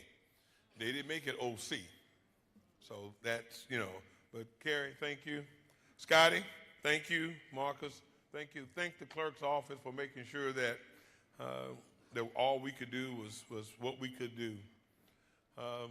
I don't know if Corey, you around here, Corey, and the doorkeepers. I want to thank all of them because, you know, they've been very helpful. And I, you know, what I'm gonna miss probably more so is me walking and looking at the door and, you know, and I gotta open it myself, or either I gotta close it myself. I mean, I mean, so I just want you all to know that it has been that way for a while. So I want to thank, because I know all of them know. I know all of them know. Yeah. Don't all of the doorkeepers know? You know. You know. They know. Good. Angela, I want to, in the ante room, and let's talk. Like I said, today is a thank you day for me. It's to thank all of you all. I'm looking forward to seeing a lot of you all. Chairman Hagan, that's strong there, because, wow, I remember when it was just Representative Hagan, Representative Camp, and I've seen them just chairman now, and I use it, because I believe in it. But Angela, in the ante room, I don't know, a lot of you all were not here when I came 13 years ago. We had Jim, and Jim did not cut he did not cut a donut. He did not cut a bagel. He did not cut you had to eat the whole thing. You had to eat the whole fritter. And I tell y'all that because I want you all to know that that was one of the things that when I came in, we had the freshman 15 out of freshman 20. But since Andrew's been here, it's been the freshman 1 out of freshman 2. Because I didn't know you could cut a frit into 20 pieces. But, but I'm glad. I just want you all to know that. So, and what I like to all say to, I've been very fortunate. I've had great office admins and great interns and things of that nature. So when I first came 13 years ago, I had, well, I'm saying it now. Well, I had admin Nicole Chappelle, she's with a chairman now. I had J.C. Bryant. She has a chairman now. I mean, I did all that training myself. Then I had Kimberly Romaine. She's a chairman now. I say, all these people, I said, wow, I don't know if it was my training or if it was them, but I had great, really great admins early on in 2013. I have great admins now. I don't know where they are, but I know they're somewhere. Yeah. I have, yes. Miss Josephine, Miss Josephine's she's gonna be with the chairman sometime soon, I don't know. And then I have Miss Turner, Miss Beth and Vanessa. Glad to have you. We just got Vanessa this year too, and she came from a chairman, and now she just came back to get some more chairman training. So she's gonna go back to being a chairman, and is always glad to I've always had great interns, and I was starting with Ocasio Jackson, who is a fine lawyer for the Internal Revenue Service when I first came 13 years ago, to Micah Richards, to Aaron Richards. In fact, I lost Micah to Virginia. And I say all of that because I want y'all to know that he left the State House in Georgia to go work in the State House in Virginia. So that was a testament to what we do. I have Blaze over there, my new intern from Georgia Gwinnett College. Y'all can give Blaze a hand. And I have Janai White from Clark Atlanta University, my GOBC, so I'm always glad to have those. I don't know, but the speaker, I'm looking at this light, but I got 8 more pages and a half a bottle of water.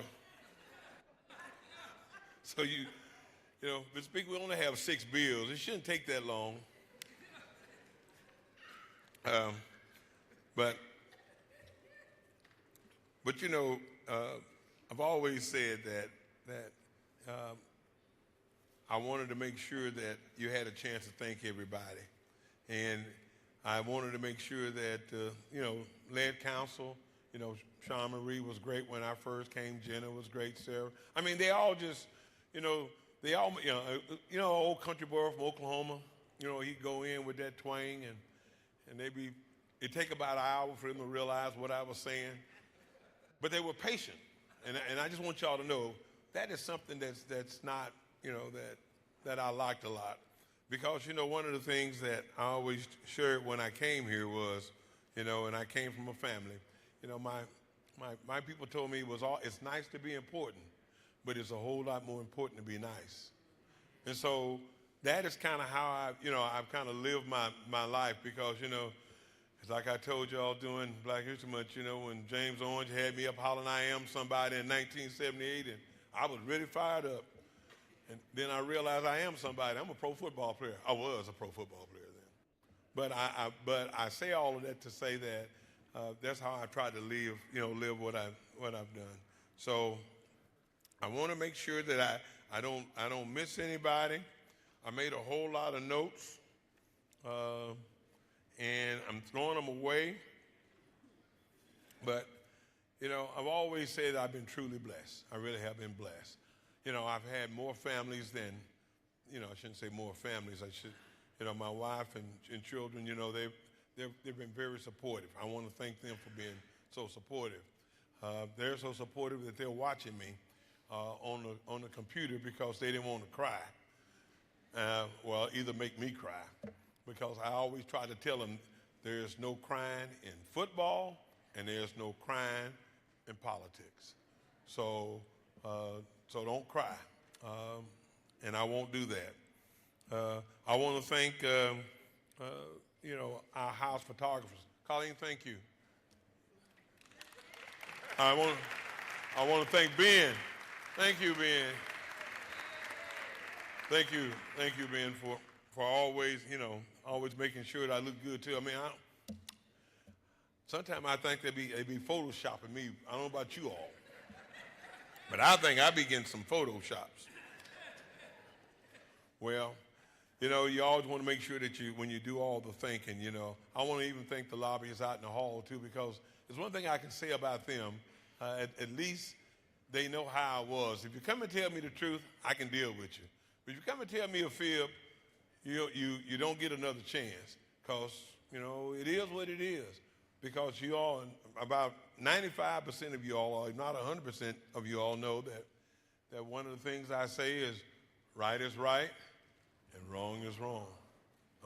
And I'm sorry. I've always been that way, and I believe that. Right is right, wrong is wrong. It doesn't matter about party. It doesn't matter about where you're from or your zip code or any of those things. You know, everybody can be right, you know. So I also want to thank all my chairmen, too. You know, I want to thank them, too. They were pretty good. They were, you know, I want to say, Chairman Rhodes, you know, Trey, you did well. Thank you very much. Chairman Corbett, thank you. You know, I don't, you know, if you got another helmet, I'll be happy to sign it. Chairman Mathiak, thank you very much, too, for all you have done. And my best chairman is, because since I'm the dean, I was the dean. Well, I am still the dean of the industry and labor. Chairman Werkheiser, thank you for always making sure that we got information and we could always talk. Thank my chairmen. Thank them. Thank you. Well, I'm getting close to the end, Mr. Chairman. Mr. Chairman, Mr. Speaker, I really am. I already thank me and Colleen. I can throw that one away. I'd also like to thank, you know, the caucus leadership, because thank you all. You know, thank you all, Leader Hughley. Thank you, you know, Park. Thank you, Leader Administration, and thank you. Where's Will Birch at? Must be here. Okay, all right. I just want to make sure, because I know the speaker told everybody to come in the inside. And I know that meant everybody. That didn't just mean, you know, a few people. But you know, it's been great. And all I want to say to you all is right now is that I've had my football family, I've had my labor family, I've had my city family, and now I have a house family. You know, and that means a lot to me, because I'm gonna share this with you all. If y'all go on eBay and see some stuff, just call me. I'll send it to you free. Don't pay for it, you know, because if they got it, I got it too. Because they didn't pay me to sign it, so if they didn't pay me, why? You know, I don't. If they, and then they're not giving me a piece of it, so I might as well, you know, I might as well cut them out. So that's how I look at it. You know, well, before I sort of, finish thanking, I want to make sure I thank my my community team. Mr. Speaker, I've been in that seat 13 years, and I've had my community team 13 years. I want to thank Natasha Gordon, who's my chief of staff. She's been with me 13 years.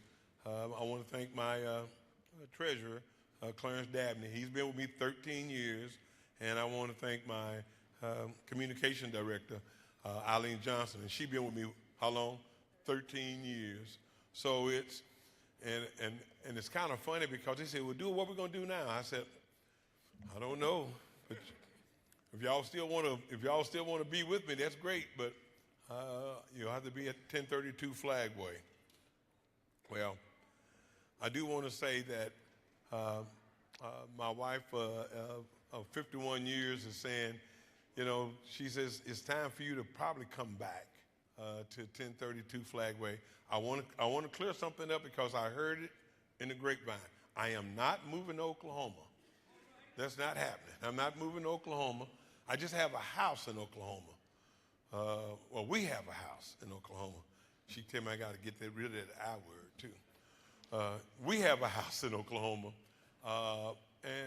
but that's where I am from, and that's where I grew up. 22 years in Oklahoma, 50 years in Georgia, and more, and counting. My two daughters, I want to say, we talked about how old, the Rep. Berry was and Rep. Ali was.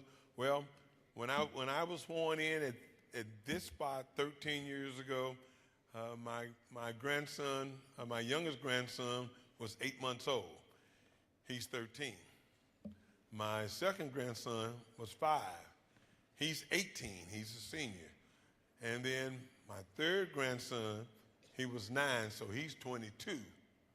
And then my fourth grandson, he was 16, so that makes him 29. And so it's kind of like I've seen them grow, but I have not seen, I have not been able to spend that time, that I would like to spend with them. So I want to say thanks to my family, my grandson. I want to say thanks to you all for making sure that I stayed true. I want to thank my Working Family Caucus family for making sure that we did what we could for working families. It's so funny because we talk about treasure. Well, I've been the Working Family Chairman, co-chair for 10 years, and I've had the same Working Family Treasurer, Representative Alexander, for 10 years. So I don't know what's going to happen now, but it'll be okay. You all, I just want to say thanks. Again, it has been something of a lifetime for me to be here. Again, Mr. Speaker, thank you for letting me pass one bill. I appreciate that. He done turned the lights back on me again, y'all. He blinking it. I don't know if that'll work. But, thank you all for allowing me, each and every one of you, for being a part of this body. Again, what we all have to do is take care of one another because we're here on behalf of the citizens. And all of our places are different. All of our areas are different. So what I'm asking us to do is to think about that, but to realize that we all want to get to the same place. So I want to say to everybody, thank you. Mr. Speaker, thank you for 13 years because I want you to know, I know it wasn't easy dealing with a lot of things, but you've done a good job. You've done a great job. And so with that, thank you. I will see you all. Thank you all again. And with that, Mr. Speaker, I will yield the well. Yep.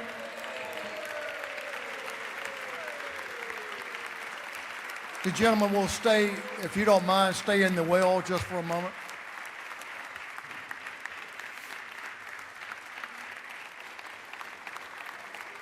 We'll let you greet the,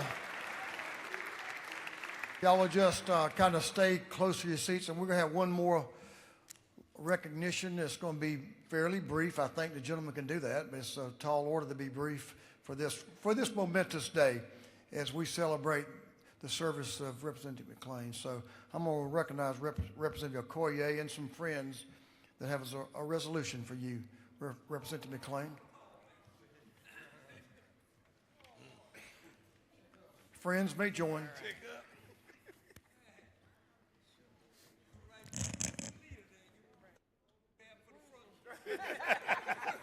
I'll grab her. I couldn't tell her. I couldn't tell him how long we've been friends. Representative Okoye is recognized. Give just a minute. Let's get a few more folks down. Okay. The gentleman's recognized. All right. Thank you, Mr. Speaker. Colleagues, well, you heard him. And this is, I call him Mr. Trouble, by the way, but don't join me. You see his size, he always intimidates me. But, but Mr. Speaker, Dewey, I knew him before I got here. From the time I was chairman of Gwinnett Democratic Party, Dewey, he walks into the room and you know he came in, even if you were blind. You know he came in. He's a very honest and easygoing man, and somebody you can call on at any time, and he would answer you. I have stories to tell, but he already took the time I would have used to tell the stories. So, but I do have a resolution thanking and commending him for his service. Given 13 years isn't easy. But I'm just going to paraphrase. I'll just read a couple here. It says, let me read the last two.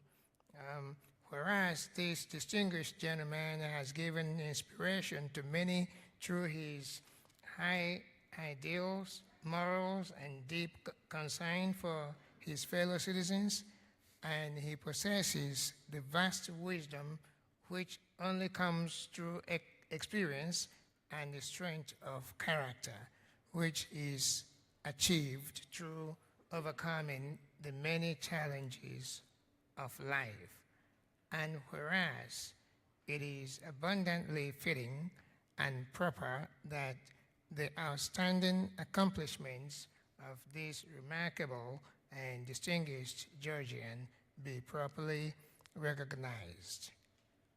Now, therefore, be it resolved by the House of Representatives that the members of this body recognize and commend the Honorable Dewey McLean for his efficient, effective, unselfish, and dedicated public service to the state of Georgia, and extend the most sincere best wishes for his continued health and happiness.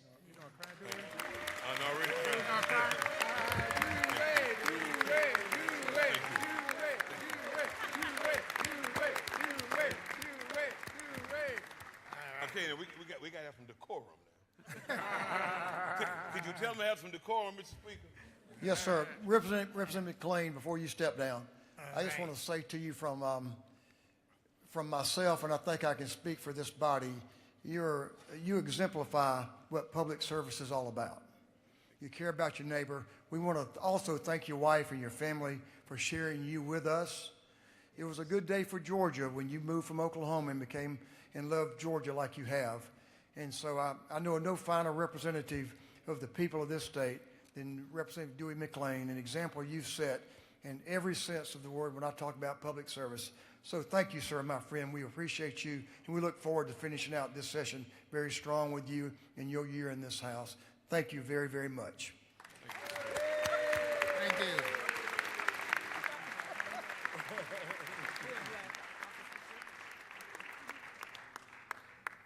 Who else? We're done.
Members, let's move on to the rules calendar for a few minutes. See if we can, we've had a great morning. A morning we can reflect on the great service of Representative Dewey McClain. So I'll ask y'all all to do that. And thanks to all of his team that joined us earlier. Thanks to them. We're going to read the caption to a bill.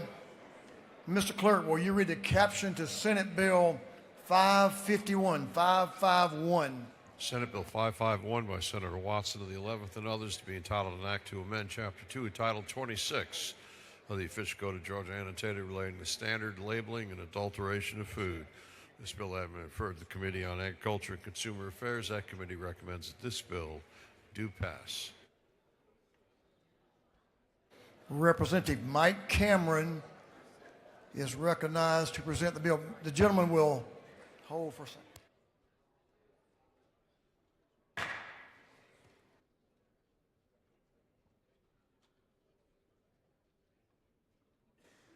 Representative Cameron is recognized.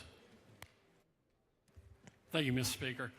I'm honored today to bring a bill for our friend Senator Sam Watson. It's a bill regarding egg candling. And you ask what egg candling is. People who produce eggs check for grading and for quality using a lot.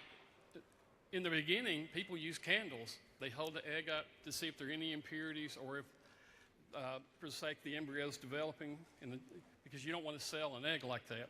Well, the state of Georgia requires a certificate for egg candling. And some of you follow my Facebook page, you know that I go to a lot of farmers markets in the summer, and my small farmers have trouble getting candling classes. And it's not because the Department of Agriculture is bad, it's just because logistically it's hard to go all over the state of Georgia and conduct these classes. So we discussed this with the Department of Agriculture, and Commissioner Harper, being the world-class person he is, said, let's do this. Let's eliminate this regulation requiring a certificate for egg candling. The producers are going to still candle their eggs to make sure that what they sell to people in their community are good, but they just won't have to get a certificate to do this. So, Mr. Speaker, that's the bill encapsulated. And I hope that I won't have to scramble to get exactly enough votes to pass this bill. Gentleman has a question. Representative Jasmine Clark, to your left, is recognized for a question. Thank you, Mr. Speaker. Does the gentleman yield? Yes. Sorry, I can't really see you. Whip Park, do you mind asking the lady behind you to step over a little bit? Now we got it. We need some eye contact here. Thank you. So how will we make sure that consumers know for a fact that this procedure has been done if there is no certification? Is there any consumer protection built into the bill? Thank you for the question. The producer will check the eggs, and most of these are going to be small, like farmers markets or other places. If they get a bad egg, usually people have a relationship with the people they're buying their eggs from. They take them back, say, hey, I got a bad egg. And usually what happens in the country where I live is they'll give them a brand new dozen eggs they checked. So sometimes it will happen, even if they candle it, by the time they get it to where they're going to sell it, sometimes there'll be a bad egg. But most of the producers, farmers, small farmers especially, are conscientious about making sure the products they sell are good, because if they're not, then people talk pretty quickly and they won't be able to sell. All right, thank you. Thank you. Chairman Dickey, to your right, who knows a little bit about agriculture. Does the gentleman yield? Yes, sir, Chairman. Thank you for this bill. Less government, less cost. But thank you for working on this bill, and make sure it's got no cracks in it. Yeah. And I know you're not yoking about that either, are you? Gentleman has no further questions. Yep. Thank you, Mr. Speaker. I yield well and ask for your favorable consideration. No minority report.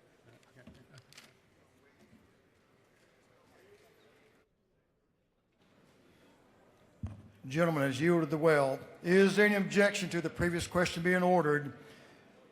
Hearing none, the previous question is ordered. Is there any objection to agreeing to the report of the committee, which was favorable to the passage of the bill Hearing none, the report of the committee is agreed to. Shall this bill now pass? All in favor of the passage of the bill will vote yes. Those opposed will vote no, and Mr. Clerk will unlock the machine.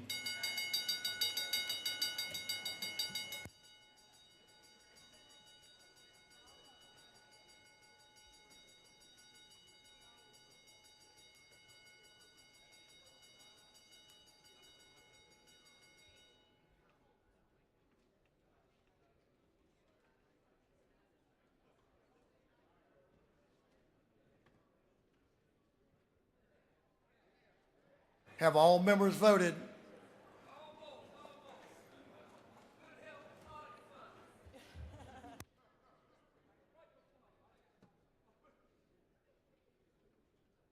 Well, you probably have to have oxygen the way you came in there and blowing.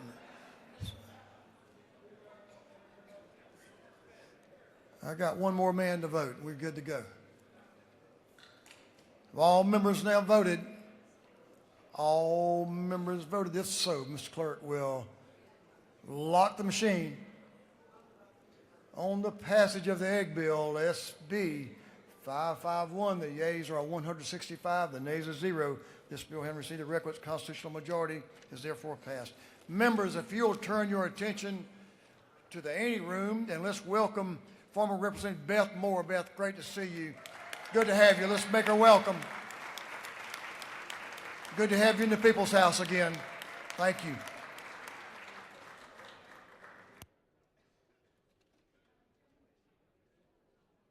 We're going to insert a further action here, and I'm going to recognize Chairman Hawkins for a motion. Thank you, Mr. Speaker. I move that the House agree to the Senate substitute on HB 571. Mr. Clerk will read the caption.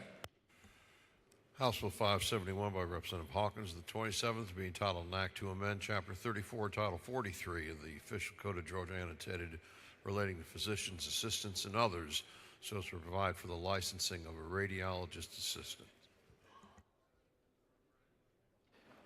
Chairman Hawkins is recognized to explain the Senate substitute to House Bill 571. Thank you, Mr. Speaker. As you may remember, this bill establishes radiologist assistants in the states. We have techs now. The assistant can do more than the tech.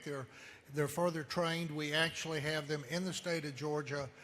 We do not have a school like North Carolina, but they're here. With this bill, they can do extended types of treatment to help speed up reports and of radiologists and get the treatment started much sooner for people, especially with cancer. The Senate made changes as to dates for applications and licensure, and that's essentially what they did. There are no questions. Gentleman has no questions. Yield the well. Has no questions, and he's yielded the well. On the gentleman's motion, the House agree to the Senate substitute to House Bill 571. All those in favor will vote yes. All those opposed will vote no. And Mr. Clerk will unlock the machines.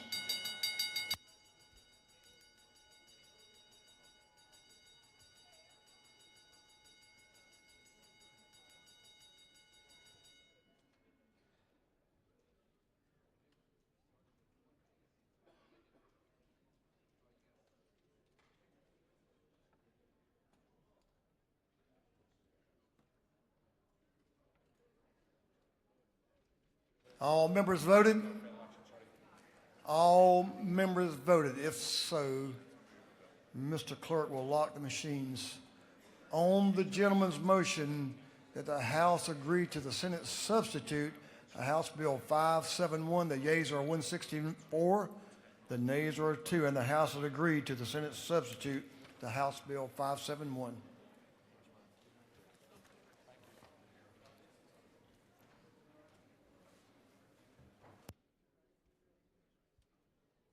Mr. Clerk, will you read the caption to House Bill 293?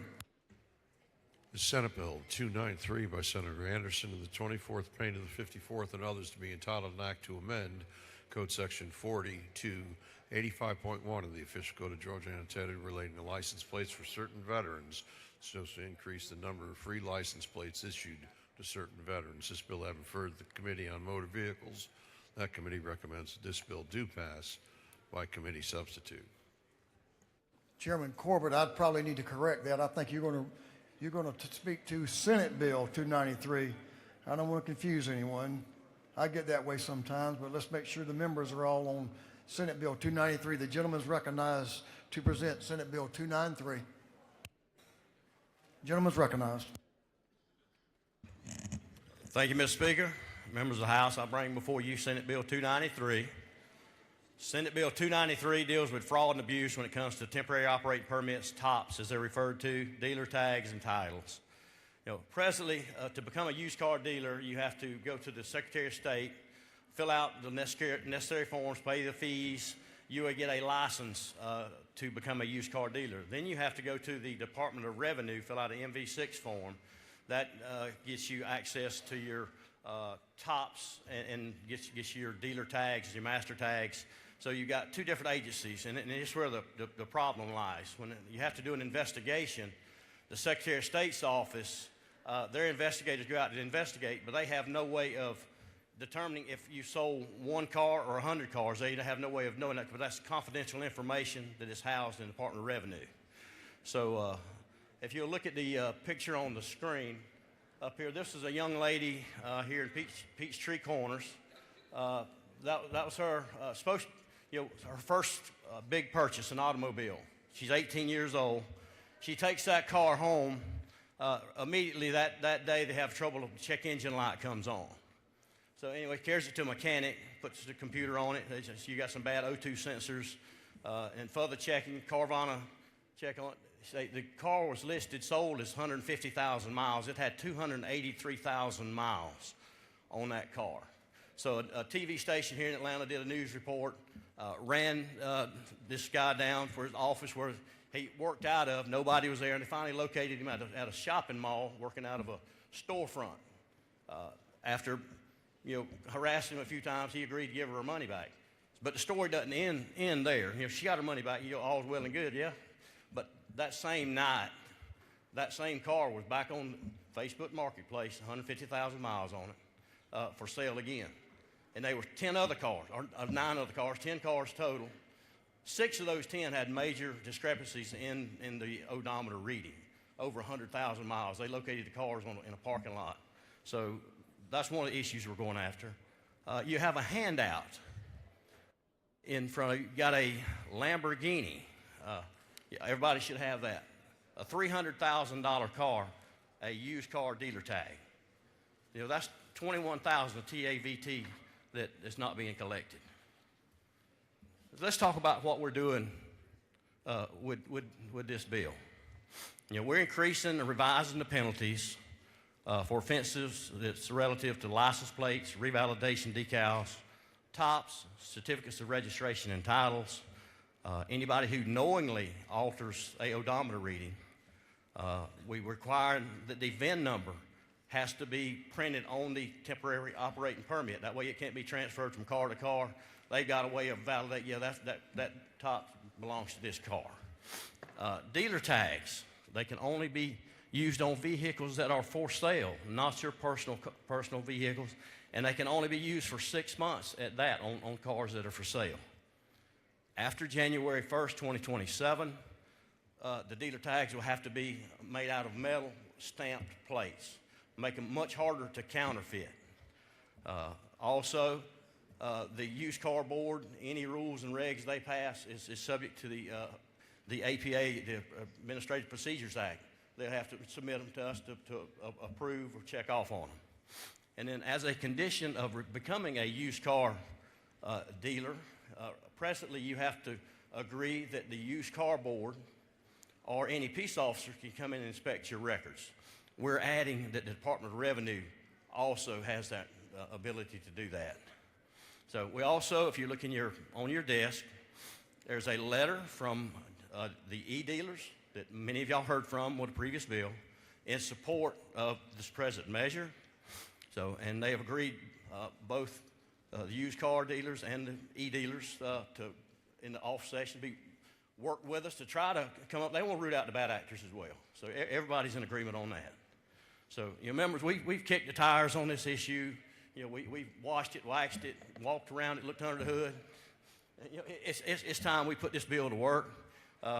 You protect our consumers and send it back to the Senate for an agree. So I hope everybody can join me in voting yes on this. Gentlemen, yield. I yield for question. Yes, I will. We have a couple. Representative Sanchez to your right, about midway's back, is recognized for a question. Thank you, Mr. Speaker. The gentleman yield. I do. This is a completely different bill than what came out of the Senate, correct? Well, it is. It was one that the original bill got passed on another bill last year, so we're using this. This is my original bill was House Bill 1267. Got it. But we made some changes to that. What this present bill is now. Thank you. Whip Burchett, right up front. Gentleman's recognized. Thank you, Mr. Speaker. Does the gentleman yield? I do. Is it not true that one of the issues that you're trying to address with this bill is that we have dealers in this state that have applied for 2,000 TOPS tags and haven't sold any cars? Is that true?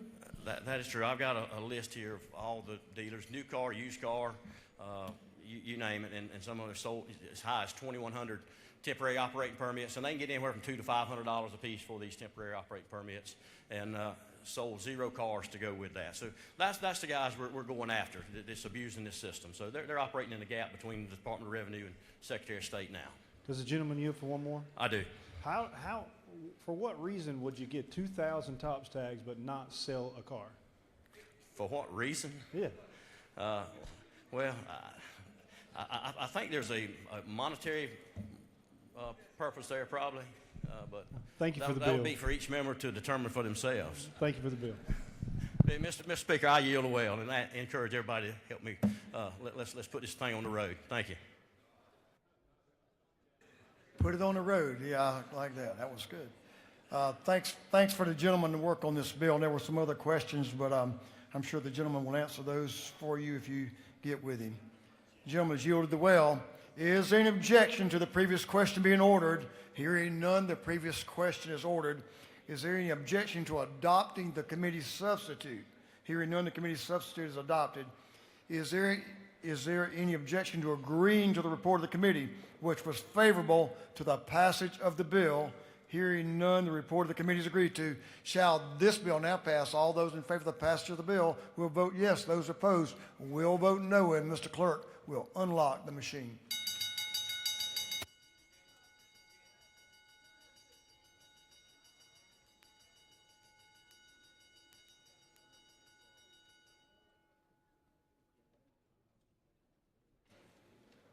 Have all members voted? For what purpose does Representative Williams rise? Parliamentary inquiry. State your inquiry, sir. Is it not true, Mr. Speaker, that this is a fine running bill, but while it was being debated, all of the germs in the chamber died, and we are now developing frostbite?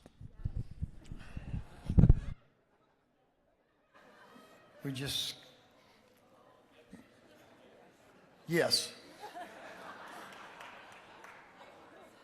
Thanks for the question. The parliamentary inquiry. I think you're probably pretty close to right. For what purpose does Representative Reese rise? Thank you, Mr. Speaker. Parliamentary inquiry, please. State your inquiry, sir. Isn't it true that had the chairman not yielded the well so fast, I was going to thank him for his work on this bill and the parties that he pulled together to work through everybody's interests. And I think this bill is good with protecting people in Georgia from fraud as it relates to those used car tags. Excellent point. For what purpose was Representative McClain rise? Parliamentary inquiry. State your inquiry, sir. Well, since Representative Reese took all my accolades, I was going to give the chairman for all of his work. I will say the same thing, that isn't it not true, Mr. Chairman, that you worked 3-4 years on this bill to make it good for e-commerce as well as used car dealerships as well as new car dealerships? The gentleman knows what he speaks. The chairman has worked, and thank you for all of the members that have also participated in that discussion. Now, have all members voted? All members voted. If so, Mr. Clerk will lock the machine. On the passage of Senate Bill 293, the yeas are 169, the nays are 0. This bill, having received the requisite constitutional majority, is therefore passed. Mr. Clerk, will you read the caption to Senate Bill 523? Senate Bill 523 by Senator Goodman of the 8th and others to be entitled an act to amend Title 20 of the Official Code of Georgia annotated relating to education since authorized public schools and post-secondary education institutions to consider anti-Semitism in the same manner as discrimination. This bill I referred to the Committee on Higher Education. That committee recommends that this bill do pass by committee substitute. Chair Lady Silcox is recognized to speak to the bill. Ladies recognized. Thank you, Mr. Chairman. Ladies and gentlemen, I rise today to bring you Senate Bill 23 by substitute. Senate Bill 23 is identical to my House Bill 1363 that passed the Higher Ed Committee twice unanimously. This bill would create a statewide Title VI coordinator and protect all students, teachers, and employees in our schools from discrimination or harassment based on race, religion, ethnicity, or national origin. This coordinator would establish a complaint submission process, document and investigate complaints, and prepare findings and recommendations for the Department of Education. Unresolved violations would be referred to the U.S. Department of Education's Office for Civil Rights, as well as the U.S. Department of Justice. The coordinator would also submit reports to all the leaders at the Capitol, including the governor, speaker, and lieutenant governor, among others. I do want to thank Chairman Chuck Martin and the House Higher Ed Committee for their help in perfecting this bill, and on behalf of all the students in our schools that may be being discriminated quietly in our schools today, I ask for your favorable consideration of Senate Bill 523. Lady has a couple of questions, and we have a speaker as well. Representative Barnes, to your left, is recognized for a question. Thank you, Mr. Speaker. Does the gentlelady yield? I do. Thank you. Is it, well, you just announced, but is it not true that we worked hard in higher ed to make sure this bill protects all and people at the universities? Yes, and I appreciate your contributions to that and your participation in the discussion. And thanks again to all the Higher Ed Committee. Thank you. Lady has one more question. Representative Rahman. Thank you, Mr. Speaker. Does the gentlelady yield? I do. Thank you. Can you just walk us a little bit through the process of a complaint? I'm a little bit worried that the language of the bill might completely circumvent the Georgia Department of Education. And so is there, any specifics on that as it pertains to the role of us at a state level versus a federal level? The bill does give a loose framework of that, but really the details of that are deliberately left open because our different school systems are different sizes and have different needs, and so I think it's flexible enough to allow every school system to work out the details of that process in their own system. But thank you for the question. Does the gentlelady further yield? I do. So I guess the part I'm trying to understand is that would this still allow the Department of Education to essentially set their own processes, or does it, because from my understanding, our departments, we just passed a bill on this, they can't really do that as much anymore, and so what would adjudicate that difference?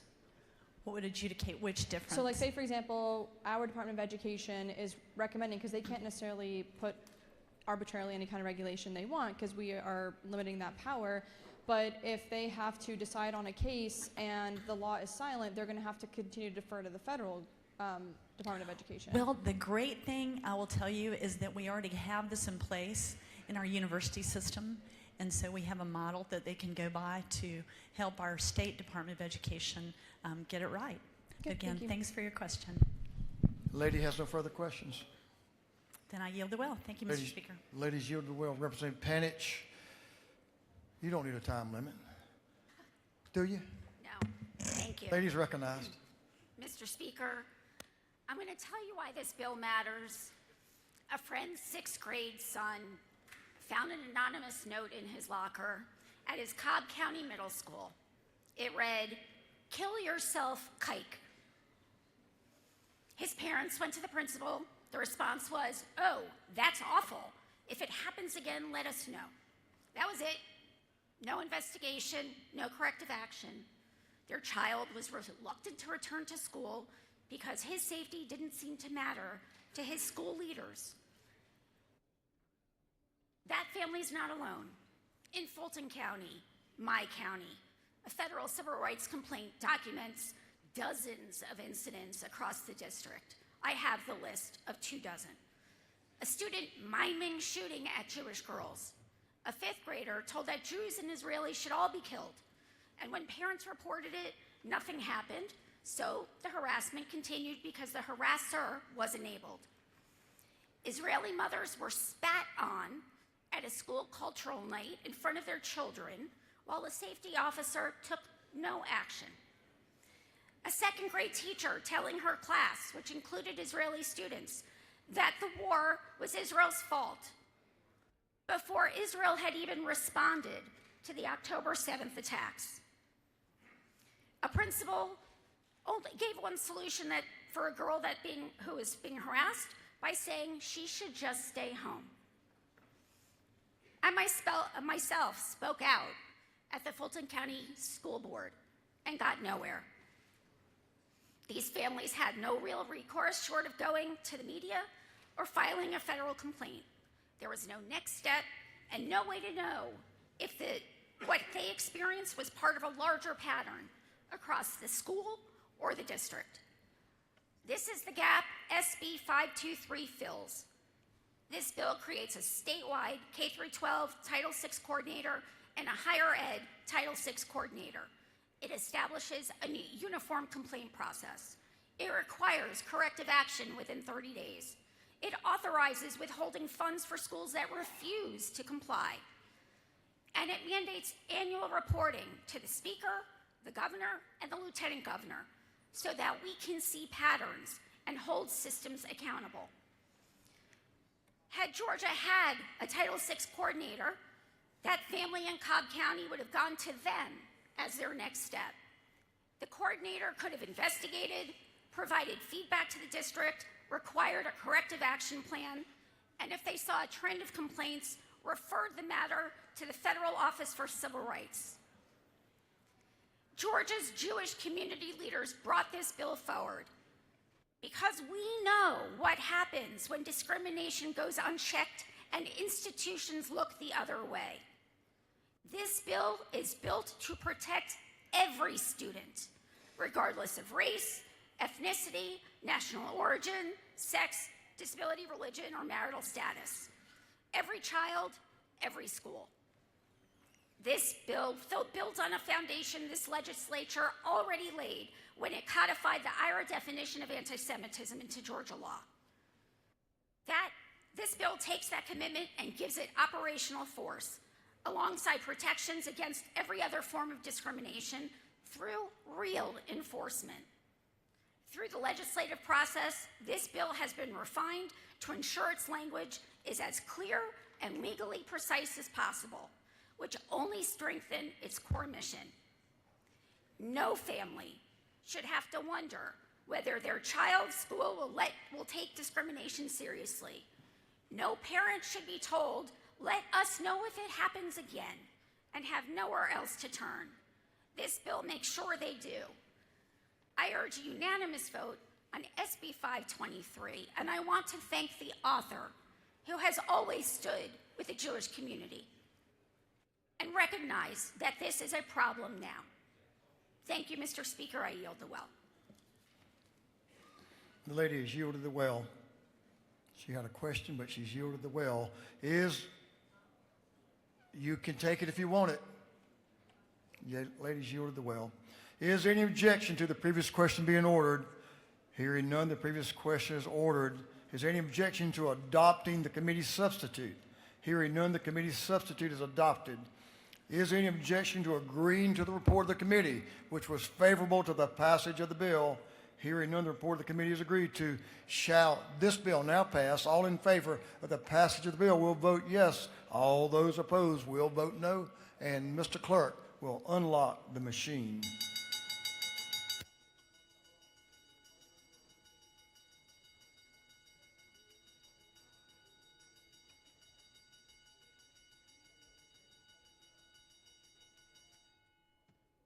Have all members voted? For what purpose is Representative Cannon, Park Cannon, rise? A parliamentary inquiry. State your inquiry. Is it not true that this version of the bill does not include sex?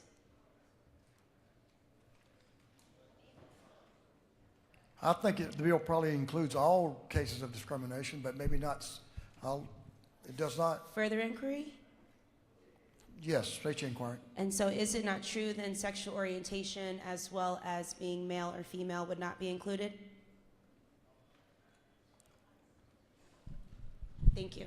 I think specifically it's not in this bill. We're addressing a critical issue in this bill, and I think that's what the language in the bill addresses. And I think according to the vote on the board, the members agree with that. Have all members now voted? All members voted. If so, Mr. Clerk will lock the machine. On the passage of the bill, the yeas are 165, the nays are 0. This bill having received the requisite constitutional majority is therefore passed. Mr. Clerk, will you read the caption to Senate Bill 399? Senate Bill 399 by Senator Harbin of the 16th and others to be entitled an act to amend Article 3, Chapter 11 of Title 31 of the Official Code of Georgia annotated relating to personnel of emergency medical services so as to provide for notification of public safety answering points about the location of automated external defibrillators. This bill having referred to the Committee on Health, that committee recommends this bill do pass. Chairman Bonner is recognized to present Senate Bill 399. Thank you, Mr. Speaker and colleagues. Today I rise to present Senate Bill 399. Senate Bill 399 does two specific things. First, it creates a map of the locations for automated external defibrillators, or AEDs, across state facilities and provides those locations to our 911 emergency centers so that they can map those for future use. And secondly, it creates, in collaboration with the Georgia Emergency Communications Authority and the Georgia Public Safety Training Center, a roadmap for the implementation of a training program for all 911 emergency services on the telephone instructions for the use of AEDs for lay people. Now, friends, this common sense piece of legislation, unfortunately, like many of the bills that we deliberate, was born out of tragedy. This legislation is named after a constituent in our community of Fayette County, Mason Sells. On September 24th, 2024, Mason was struck in the chest by a soccer ball while playing an intramural game on his college campus. His heart stopped and was not reached by paramedics with an AED for 13 minutes. Unfortunately, Mason passed away at the young age of 21. The added tragedy is there was an unknown AED less than 1 mile away. That same day, another young man was also struck in the chest while playing sports. He was reached by an AED within 3 minutes and lived. Mason's mom and dad experienced what no parent can imagine. However, they focused their grief on ensuring others never have to endure that same pain and have been tireless advocates for this bill. Mason's parents, Scott and Rachel, are here today with us on the floor to honor their son's memory and remind us that the work we do here is important and often is the difference between a life saved and a life lost. Friends, I ask your favorable consideration for Senate Bill 399, and I will stand for any questions. Representative Berry is recognized for a question to your left. Thank you, Mr. Speaker. Will the gentleman yield? I do. I appreciate this bill, and thank you for the intent of this bill. Just a quick question. Will there be new costs for personnel or training, and how often will that training occur for these emergency officials that are doing this?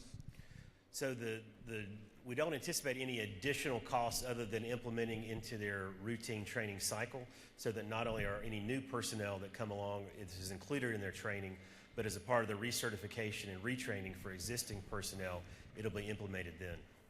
Thank you. The gentleman has no further questions. Thank you, Mr. Speaker. I urge you to vote yes for Senate Bill 399. The gentleman has yielded the well. Is there any objection to the previous question being ordered? Hearing none, the previous question is ordered. Is there any objection to agreeing to the report of the committee, which was favorable to the passage of the bill? Hearing none, the report of the committee is agreed to. Shall this bill now pass? All those in favor of the passage of the bill will vote yes. All those opposed will vote no. And Mr. Clerk will unlock the machine.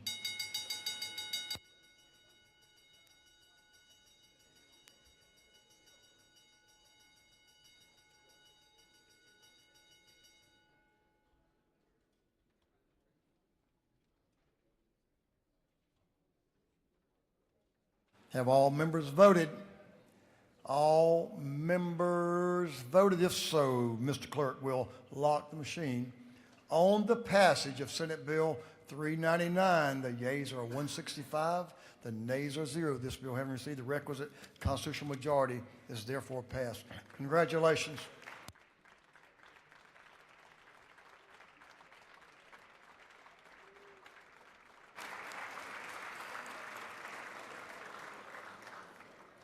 Mr. and Ms. Sales, thank you for your work on this bill and helping us get something done that can be very meaningful and very helpful. If y'all would come up, I'd love to take a photo with you.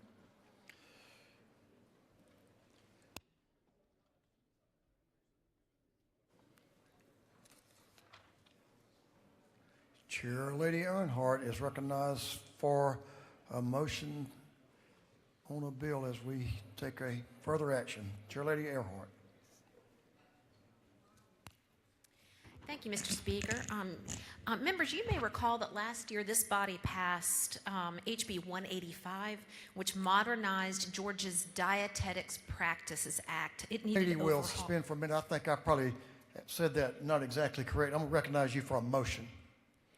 So if you'll make a motion, then we'll go to explain the bill. Okay.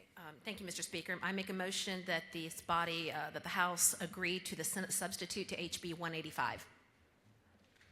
Ladies move that we agree. Mr. Clerk, will you read the caption? House Bill 185 by Representative Earhart of the 36th and others to be entitled an act to amend Title 43 of the Official Code of Georgia annotated relating to professions and businesses so as to repeal and reenact Chapter 11, the Dietetics Practices Act. Now, I apologize to you. Representative Earhart is recognized to explain. Thank you. the Thank you so Senate much, Mr. Speaker. Our body passed this bill last session. It got a little caught in the fray over in the Senate on sine die. And we are back now to learn about it and hopefully agree to the Senate substitute. As a quick refresher, the Georgia Dietetics Practice Act was in dire need of updating. It had not been updated in more than 30 years, and there have been tremendous changes in the field of dietetics and nutrition in Georgia in the past 30 years. HB 185 provided additional pathways to licensure for more qualified nutrition therapists and narrowed the licensure requirements for those that are practicing something called medical nutrition therapy, which is nutrition therapy specifically designed to treat chronic conditions. The only main difference, nothing has changed in the bill except for there is the addition of some language that will allow Georgia to enter into an interstate compact. This will improve the portability of Georgians with their licenses. It will enhance continuity of care. It certainly supports and helps our military families who often locate in and out of the state. Overall, members, these updates reflect advancements in dietetic education, expands credentialing programs, modern technology, and the evolving needs of Georgians in the field of dietetics and nutrition. Members, I ask for your favorable consideration in agreeing to the Senate substitute to HB 185. Mr. Speaker, I yield the well. Lady has no question. She's yielded the well. On the lady's motion, the House agree to the Senate substitute to House Bill 185. All those in favor will vote yes. All those opposed will vote no. And Mr. Clerk will unlock the machines.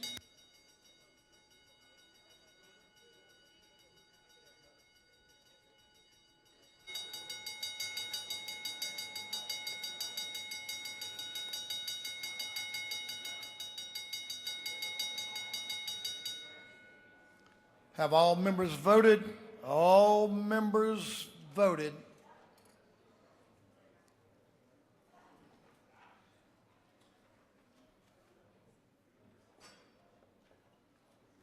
All members voted. Mr. Clerk will lock the machines. On the passage of House Bill 185, and we agree to the Senate substitute of House Bill 185, the yeas are 155, the nays are 8, and the House has agreed to the Senate substitute to House Bill 185. Mr. Clerk, will you read the caption to Senate Bill 383?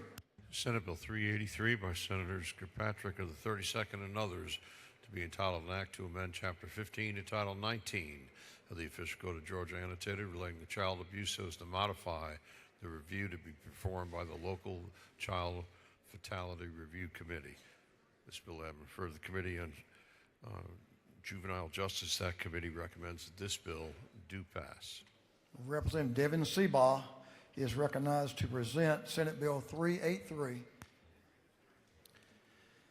Thank you, Mr. Speaker. Members of the House, I bring to you Senate Bill 383. This is a GBI agency bill. At its core, this bill is one thing: protecting Georgia's children by learning from tragedy and preventing it from happening again. This bill strengthens and modernizes Georgia's child fatality review process, a multidisciplinary system that reviews child deaths to identify preventable causes, systemic failures, and opportunities for intervention. These reviews are not about assigning blame. They're about accountability, transparency, and prevention.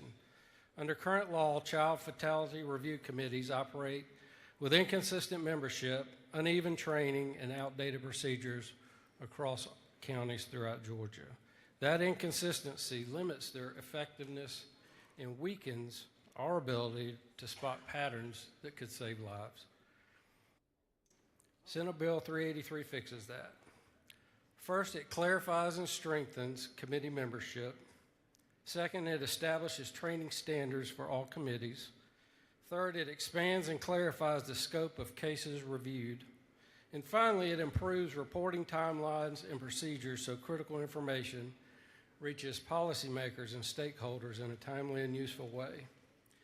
This is not a new bureaucracy. It does not create new agencies or impose new mandates on families. It simply ensures that when the worst happens, we can do our job better as a state, learning, improving, and taking action to prevent future loss. Importantly, this legislation was developed with broad stakeholder input and passed the Senate with bipartisan support. That's because child safety is not a partisan issue. As a state, we owe it to Georgia's families to make sure that the death of their child is not in vain, that preventable lessons are learned, every system failure is identified, and every opportunity to save a child's life is taken seriously. Senate Bill 383 strengthens local review committees, improves data and accountability, and helps translate tragedy into prevention. Members, we will never be able to change the outcome for the children we've already lost, but we can honor them by learning from their stories, by fixing what failed them, and by doing everything in our power to protect the next child. Because for that child, this work is not just policy. That is the bill, Mr. Speaker, and I ask this body's favorable consideration. Gentleman doesn't have any questions. Thank you, Mr. Speaker. I yield the will. Gentleman's yielded the well. Is any objection to the previous question being ordered? Hearing none, the previous question is ordered. Is any objection to agreeing to the report of the committee, which was favorable to the passage of the bill? Hearing none, the report of the committee is agreed to. Shall this bill now pass? All those in favor of the passage of the bill will vote yes. All those opposed will vote no. And Mr. Clerk will unlock the machine.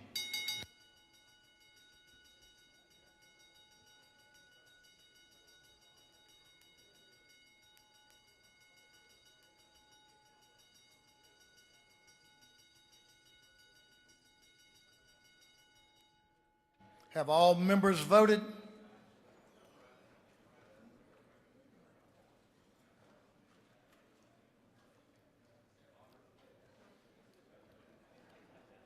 All members voted. If so, Mr. Clerk will lock the machine.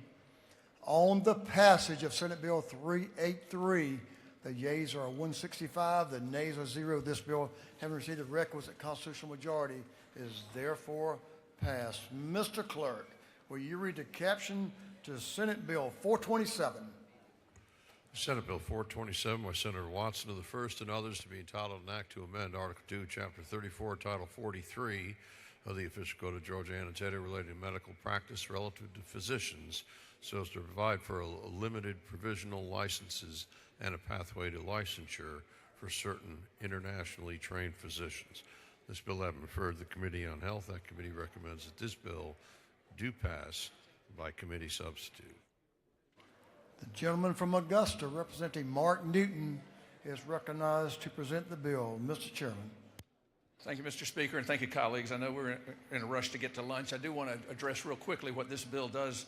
Senate Bill 427 is an effort to close the gap in Georgia's really persistent physician shortage. We are still 40th in the nation in physicians per capita. So we want to make sure we can address that, but in particular also, if when we can, we'd like to address the challenge that's even more fraught in rural areas. SB 427 creates a pathway for licensure for internationally trained, significantly experienced physicians in general practice and common specialties like family medicine, internal medicine, and importantly, OBGYN and others. This bill is supported, as I say, by the Georgia Hospital Association, the Medical Association of Georgia, and the Medical Board. It's really the result of about 3 years of work to make sure that we're not creating a two-tiered system. This is not an effort to make it easier. It's rather an attempt to recognize that there are similar areas of training and expertise around the world, and many of those are eligible to work in the United States, and we want to make sure there's a way we can do that in addition to the institutional license that's currently available. So this bill would allow the internationally trained physician to practice under direct supervision of a Georgia licensed physician in 4 different settings: a Georgia medical practice in a rural area, a Georgia licensed hospital, a Georgia medical school, or one of our over 200 federally qualified health centers. Importantly, the physician has to meet, the practicing physician has to meet several items. Education, they must have attended a medical school, an international medical school that meets Educational Commission on Foreign Medical Graduate standards. These are the same ones that for physicians who would go into a particular specialty in a residency, they have to have graduated from one of those accredited institutions. They have to have a clean license in their home country. Importantly, they have to have already been practicing at least 5 years if they did a 2-year residency or more in their country, or 10 years if their country doesn't do residency. So this is not a program for new graduates. They have to demonstrate competency.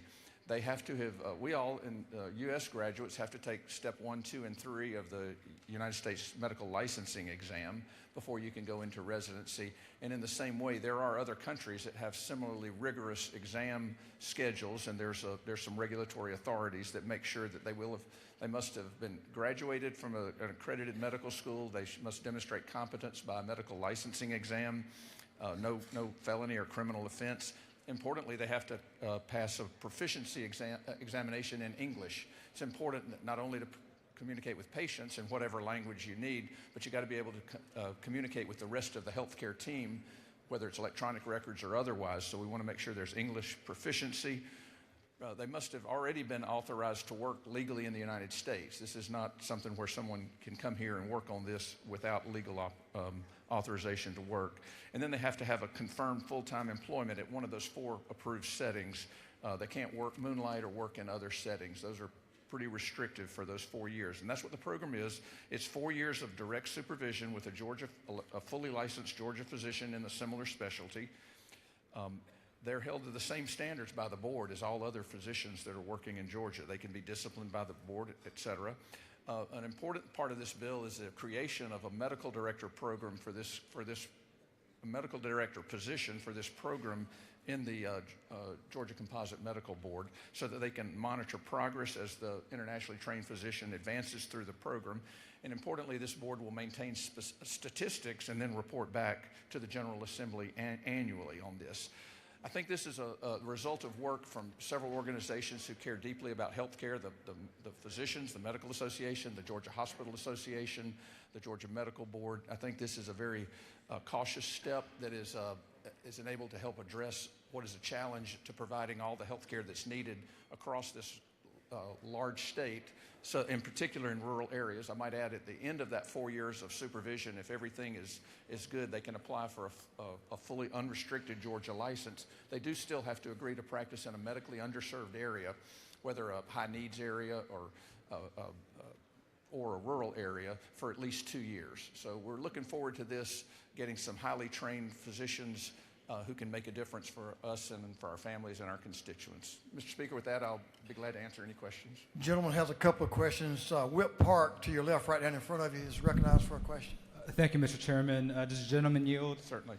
Chairman Yoon, is it not true that I greatly appreciate this bill and how it recognizes the value of immigrant medical providers to ensure that health care is provided for Georgians here in our state?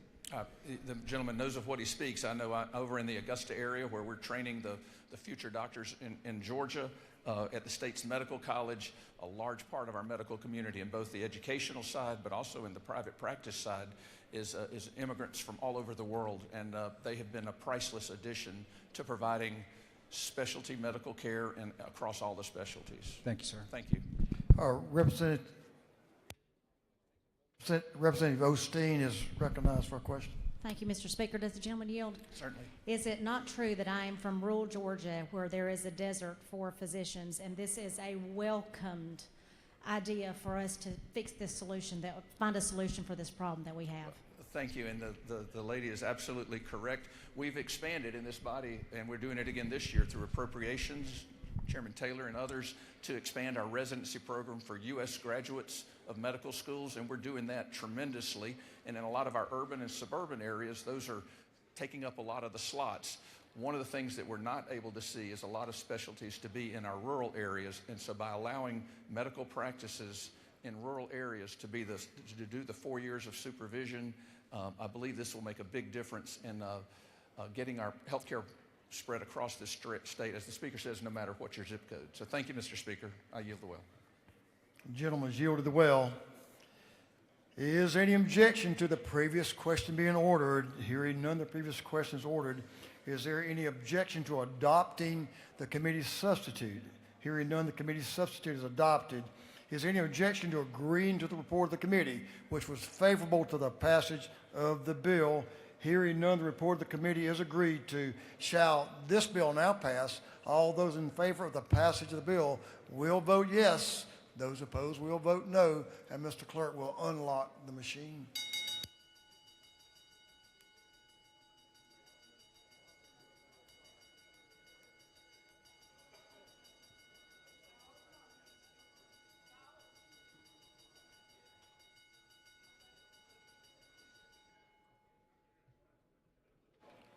On the passage of Senate Bill, all members voted. For what purpose does Representative Donna Tucci rise? Parliamentary inquiry. State your inquiry, ma'am. Mr. Speaker, is it not true that this is one of the discussions that came out of my study committee this summer for internal medicine in underserved areas? And is it not further true that this will help address Georgia provider shortages? I look forward to this passing. The lady did an excellent job of covering the state and certainly read your report, and she is exactly on target with this. So thank you for your work this summer. For what purpose, Representative Byrd rise? She waits. All members voted. All members voted. If so, Mr. Clerk will lock the machine.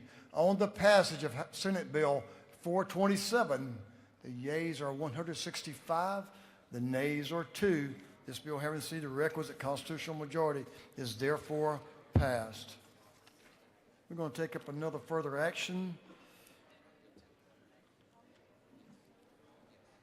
Representative Carson, I'm going to recognize you for a motion.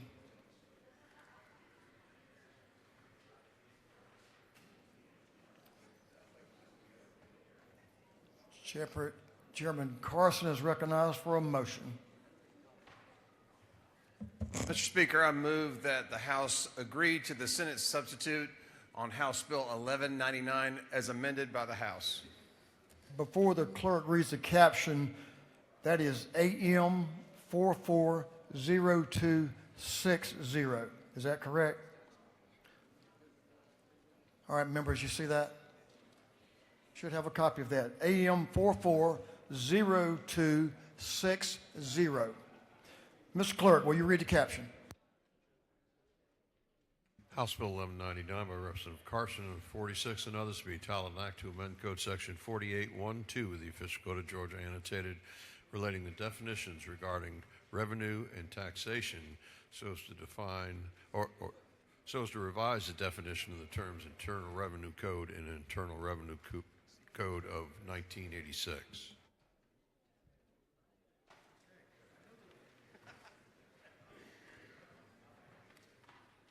Representative Carson is recognized to explain the Senate substitute and the House amendment to HB 1199. The gentleman is recognized. Thank you, Mr. Speaker. Folks, this is the IRC conformity bill. You might have heard about this from constituents, particularly CPAs and tax advisors. We're looking to get this done with the Senate, and we think we have a solution. The Senate has added some language to basically go back to a prior period in regard to various income streams. What we are doing in the amendment is going back to the House version, and we're going to make sure we're in conformity on low-income housing tax credits for 25 and 26 years going forward, subject to a cap of $100 million. That has been worked out by the Ways and Means Committee as far as an agreeable cap with the agencies. We're going to continue fighting for a potential tax relief on tips and overtime as per the big, beautiful bill. We had that in House Bill 1370. We're looking for a place to put that before the end of session. In addition, as you can see on the second page, we're also calling for a 60-day pause on the gas tax, given the actions in the Middle East. This is going to be some well-received relief to our constituents and taxpayers, particularly as we head into the summer season for purchasing gasoline and so forth. So that's the bill. This is the IRC conformity, very much needed for our tax community. The gentleman has several questions. If he'll yield. I will yield, yes, sir. Representative Wilkerson to your left, and you know where he is. The gentleman's recognized. Thank you. Does the gentleman yield? Yes, sir, to my friend, yes. Yeah, I want to thank you for the work that you've done on this, and I look forward to continuing to have that discussion about the tips and overtime, but the changes we've done with the LIHTC as well as the excise tax makes this a very good proposition. I thank you for that work, and I'll be voting yes. I appreciate it, and I thank you for your yes vote. In addition to that, I want to thank you, my friend from Cobb County, knowing that this proposal in regard to the tips and overtime is very expensive. What we want to do is bring down rates for everybody, but we do want to provide relief, and we're looking for an avenue to do that. So I appreciate the gentleman. Representative Sanchez to your right is recognized for a question. Thank you, Mr. Speaker. Does the gentleman yield? It's a Cobb County day. Yes, sir. Go ahead. Indeed it is. Thank you. I had a question, House Bill 1199 on this amendment. So you say that it's the housing income tax is, low-income housing tax is matching federal, but this is actually going lower. This is putting a cap that's lower than the federal, because the federal actually expanded some investments that we could do. So why are we capping it lower than the federal level? Well, again, what we're trying to do, let me explain two things. What we're trying to do overall is bring down tax rates for all Georgians all over. Now, what we do with the state housing tax credit is that we match the federal credit dollar for dollar. But what we're doing in this amendment is providing a cap in regard to how many credits we're going to be issuing. As you remember, in H.R. 1 in the big, beautiful bill, it allowed for a 12.5% increase on 9% credits, and there will probably be some increase in the 4% credits because the tax-exempt bonding threshold went down. Regardless of how those credits are defined and opined on by within Section 42, Georgia is going to match that credit dollar for dollar, but only up to $100 million. Do you further yield? Yes, sir. Don't you think that since we're in a housing crisis, instead of capping, we should be expanding low-income housing tax rates? I think there's two ways to look at it. I applaud this House for lowering tax rates for all Georgians so that we have jobs and we can afford those houses. Thank you. Representative Reeves is recognized for a question. If you'll take one more. I will, sir. One more. Yes, Thank sir. you, Mr. Speaker. If the chairman would yield for a question. Yes, my friend from Gwinnett this time. Yes. Thank you. Is it not true that the gas tax relief in this bill will benefit drivers all over suburban Atlanta and the state of Georgia? Absolutely. The gentleman knows of what he speaks, and I'm sure gas prices have gone up in his area just like they have mine, $1 or so, and this is a much-needed relief for Georgia taxpayers. With that, Mr. Speaker, I will yield the will and ask for this body's favorable consideration. Gentleman has yielded the well. Is there any objection to adoption of the House amendment? Hearing none, the House amendment is adopted. On the gentleman's motion that the House agree to the Senate substitute to House Bill 499 as amended by the House, all those in favor will vote yes. Those opposed will vote no. And Mr. Clerk will unlock the machines.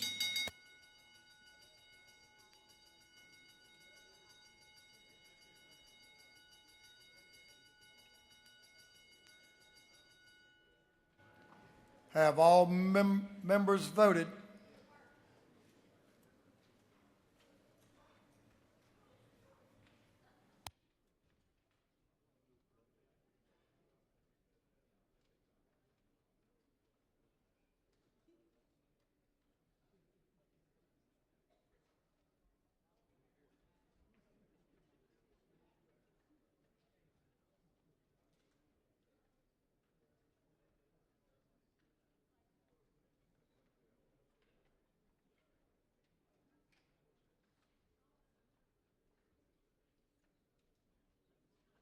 All members voted. All members voted? If so, Mr. Clerk will lock the machines. On the gentleman's motion that the House agree to the Senate substitute as amended by the House on House Bill 1199, the yeas are 163, the nays are 4, and the House has agreed to the Senate substitute of House Bill 1199 as amended by the House. For what purpose does Chairman Carson rise? To make a motion, Mr. Speaker. State your motion. I move for immediate transmittal of House Bill 1199 back to the Georgia Senate. Is there any objection? So ordered.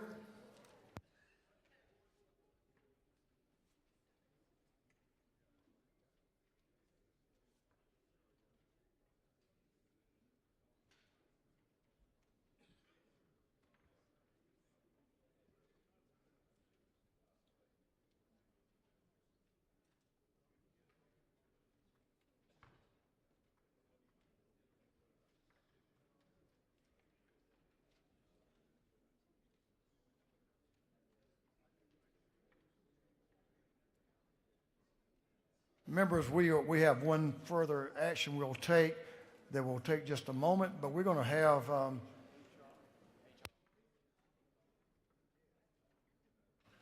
Mr. Clerk, will you read the caption of a group of privileged resolutions? Honoring the life and memory of Andre Moses White. Honoring the life and memory of Reverend Howard D. Harden.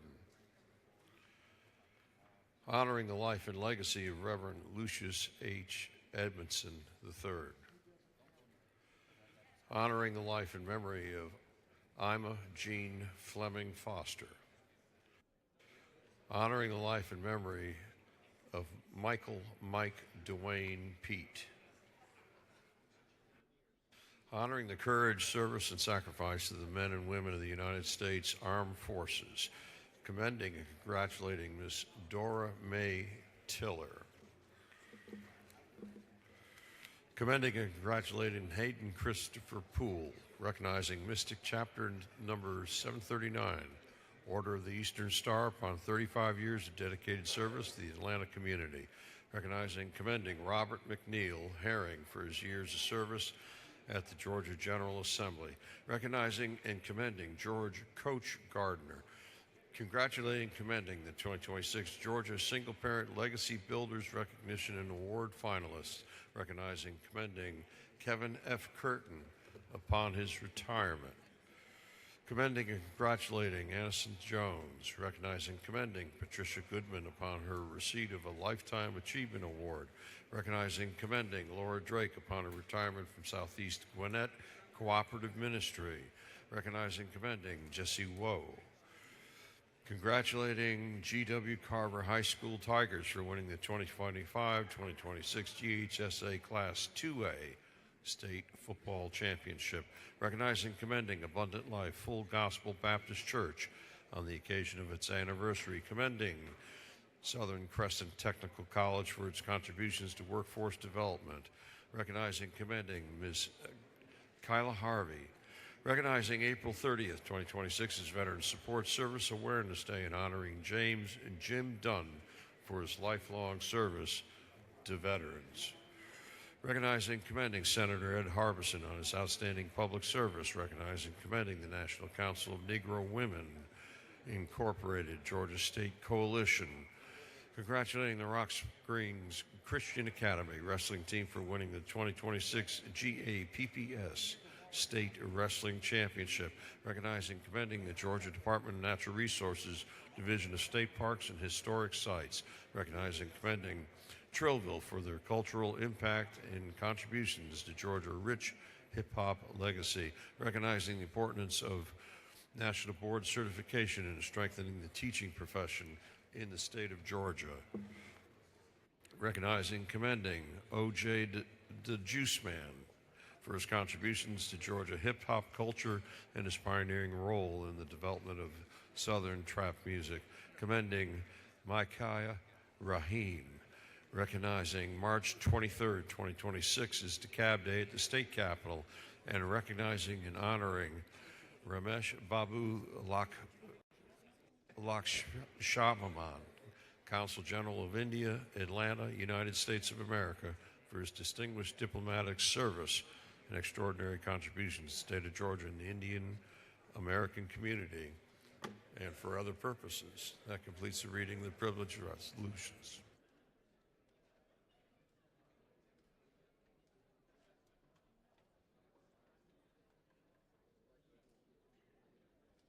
Is there any objection to adopting the privileged resolutions? Hearing none, the resolutions are adopted.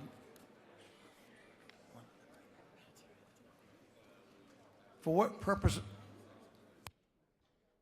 does Representative Adenia rise? I move that. Well, make a motion. Like to make a motion. State your motion.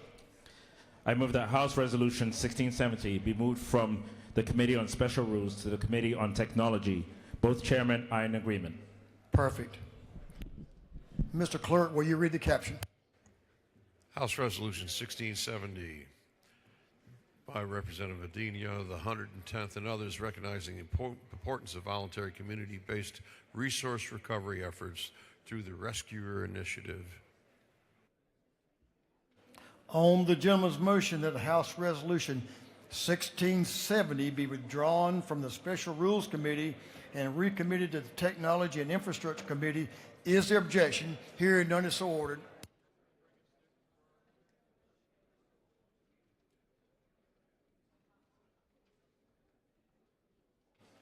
Okay, members, we'll move on to afternoon orders.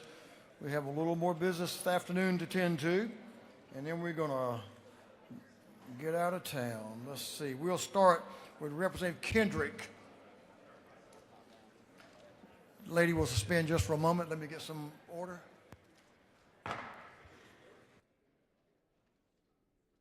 We're going to give you, let's see, we have a little over a minute, a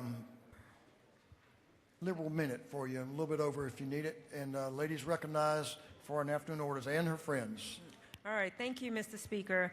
Good morning, colleagues. Wisdom, justice, and moderation. That is the motto here in the state of Georgia. And I want to read something that has been happening in the news, and I want you to each ask yourself if we're exercising wisdom, justice, and moderation. So on March 12, 2026, some Georgia-based news outlets began reporting on the case of a woman who had been charged with murder after allegedly taking pills that resulted in a premature delivery before seeking medical care at a hospital. According to the initial report, she sought medical assistance following the pregnancy loss. Instead of receiving care and support, law enforcement became involved, and she was subsequently arrested and charged. She is currently being held without bond in a South Georgia jail where the case proceeds.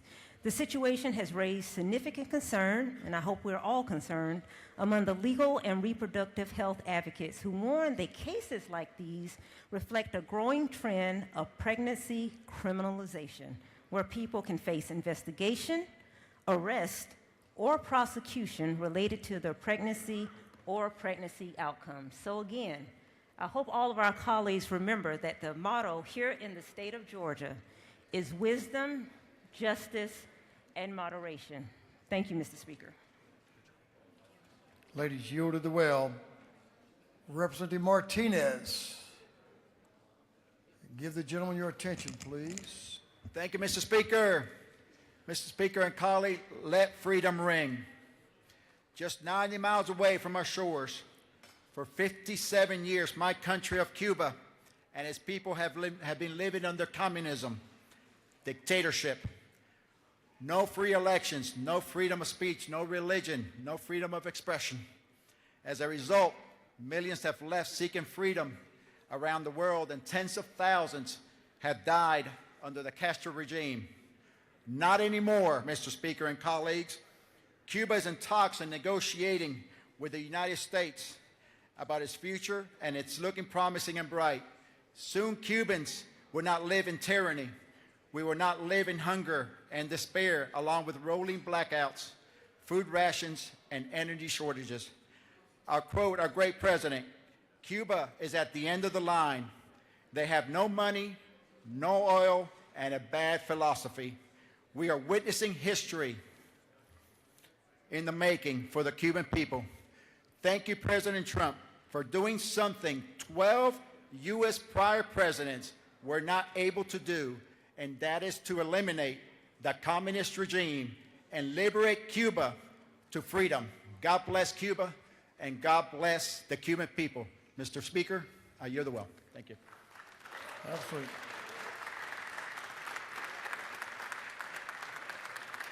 Chairman Carpenter recognized for a special afternoon order. That's right, Mr. Speaker. For the first time since I've been down here, I remembered that today is my daughter's birthday. Sadie Ruth Carpenter is just 17. You know what I mean. Happy birthday, Sadie, and happy birthday, Ellis, this Saturday. Proud Papa.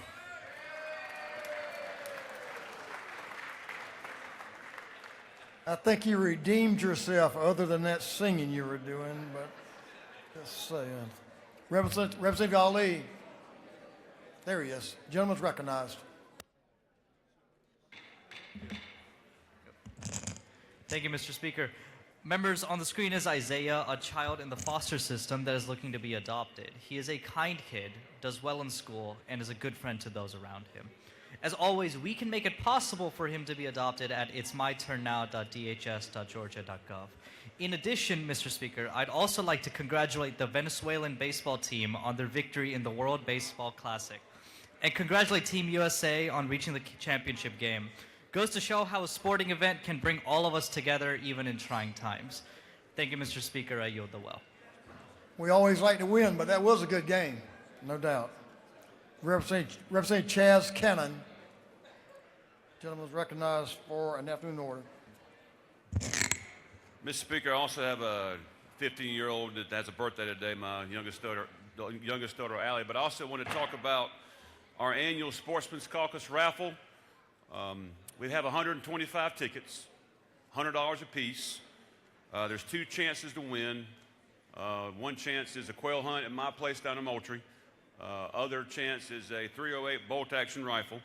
All the proceeds for the tickets go to Outdoors Beyond Borders, which provides access to folks that have mobility impairments. It's a great program. There's a picture on the screen of one of these things that we provide through this raffle. So if you can, please come see me. I've got some tickets, and I hope you participate. Thank you, Mr. Speaker. Thanks. That's a great program. Thanks for supporting that. That really gives folks an opportunity to enjoy the out of doors. Thanks very much. Representative Stinson. Representative Patty Stinson.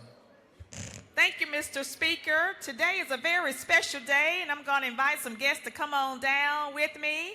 I'm not going to sing today, Mr. Speaker. I'll save that for the weekend. You better call them out. I don't think they're coming. But come on down. Come on down. Today is a very special day in the state of Georgia. You know why? Because today is the birthday of Miss Jennifer Clark over in Coverdale Legislative Building on the 6th floor. So happy birthday, Miss Jennifer Clark, on behalf of all of the Georgia House of Representatives. Happy birthday. Thank you, Mr. Speaker. Happy birthday, Miss Jennifer. Thanks for doing that. Special part of our service here. That completes our afternoon orders. How about some announcements? Members, we're going to take up some announcements that are important. We're going to push everything back an hour this afternoon. So when you make your announcement, you can take that into consideration. Chairman Corbett, recognized for an announcement. Thank you, Mr. Speaker. The Rural Caucus will be meeting over at the Ag Building. Lunch will be served. And listen up, next week we'll be meeting on Tuesday next week instead of Wednesday. Thank you. That one will not be pushed back an hour. That one's meeting now. Lunch is served. Representative Rhonda Taylor. Representative Taylor, can you do it? There she comes. No, that's Representative.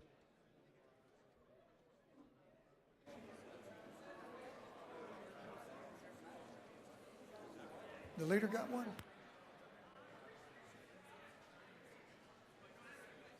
Leader Hughley, lady is recognized for an announcement. Thank you, Mr. Speaker. To the Georgia House Democratic Caucus, we have lunch in room 605 CLOB. Thank you. See you there. And that was not pushed back an hour. Representative Adenia, gentleman's recognized. Georgia Legislative Black Caucus members, we have a meeting at 3 o'clock, CLOB 310. Thank you, Mr. Speaker. Representative Lynn Smith, recognized for announcement. Representative Vince Smith is on deck.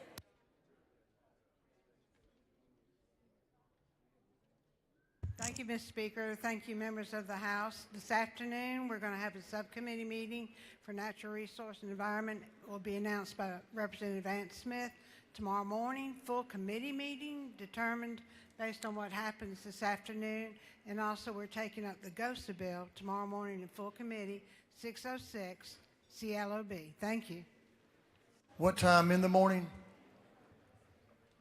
Thank you, Mr. Speaker. 8 o'clock. 8 o'clock. I just checking because the Senate's meeting at some 6 o'clock meetings. Maybe we need to meet at 5 o'clock. There you go.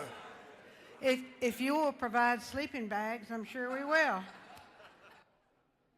think I've said too much already. Representative Vance Smith is recognized for an announcement. Thank you, Mr. Speaker. This afternoon at 3 o'clock, we will have a meeting in room 415 of the CLOB. It is the Resource Management Subcommittee of the Natural Resources Committee. So I'd ask all the members to come, even all the members of the full committee, if you want to come and be informed. 4:15 at 3 p.m. Thank you, sir. Chairman Gunther, recognized for an announcement. Thank you, Mr. Speaker. Ladies and gentlemen, the judiciary will meet tomorrow upon adjournment or around 1 o'clock, depending on what goes on in here. We have about 3 bills to take up, and that may be our last meeting of the year. Thank you. Chairman Anderson's recognized for an announcement. Thank you, Mr. Speaker. House Governmental Affairs will meet in CLOB 606 at 4 p.m. Thank you. Chairman Crow, recognized for an announcement. Thank you, Mr. Speaker. House Public Safety and Homeland Security Committee will meet at 2 o'clock now this afternoon in room 506 CLOB. 2 p.m., 506 CLOB, House Public Safety and Homeland Security Committee.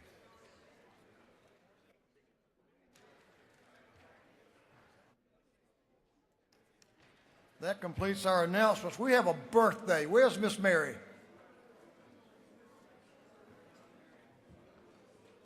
Miss Mary, could you step into the room, please? What a wonderful doorkeeper we have controlling that south end room. Happy birthday, Miss Mary.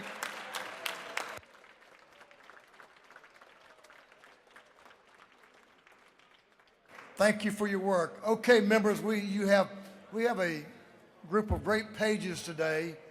So if you have a page, just check it out and make sure you realize you have a page here. So we'll welcome you all down for page photos as soon as we adjourn. That completes our work for the day. Thank you, members, for your attention. Great day as we celebrated with some really good members. Majority Leader of this House is recognized for a motion. Leader Efstration. Thank you, Mr. Speaker. I move that this House stand adjourned until Thursday, March 19th, 2026 at 10 o'clock a.m. On the motion of Majority Leader Efstration, this House stand adjourned until 10 a.m. tomorrow, Thursday, March 19th, 2026. All those in favor will say aye. Those opposed, no. Oh, we got it. The ayes have it. This House stands adjourned. Thank you, members.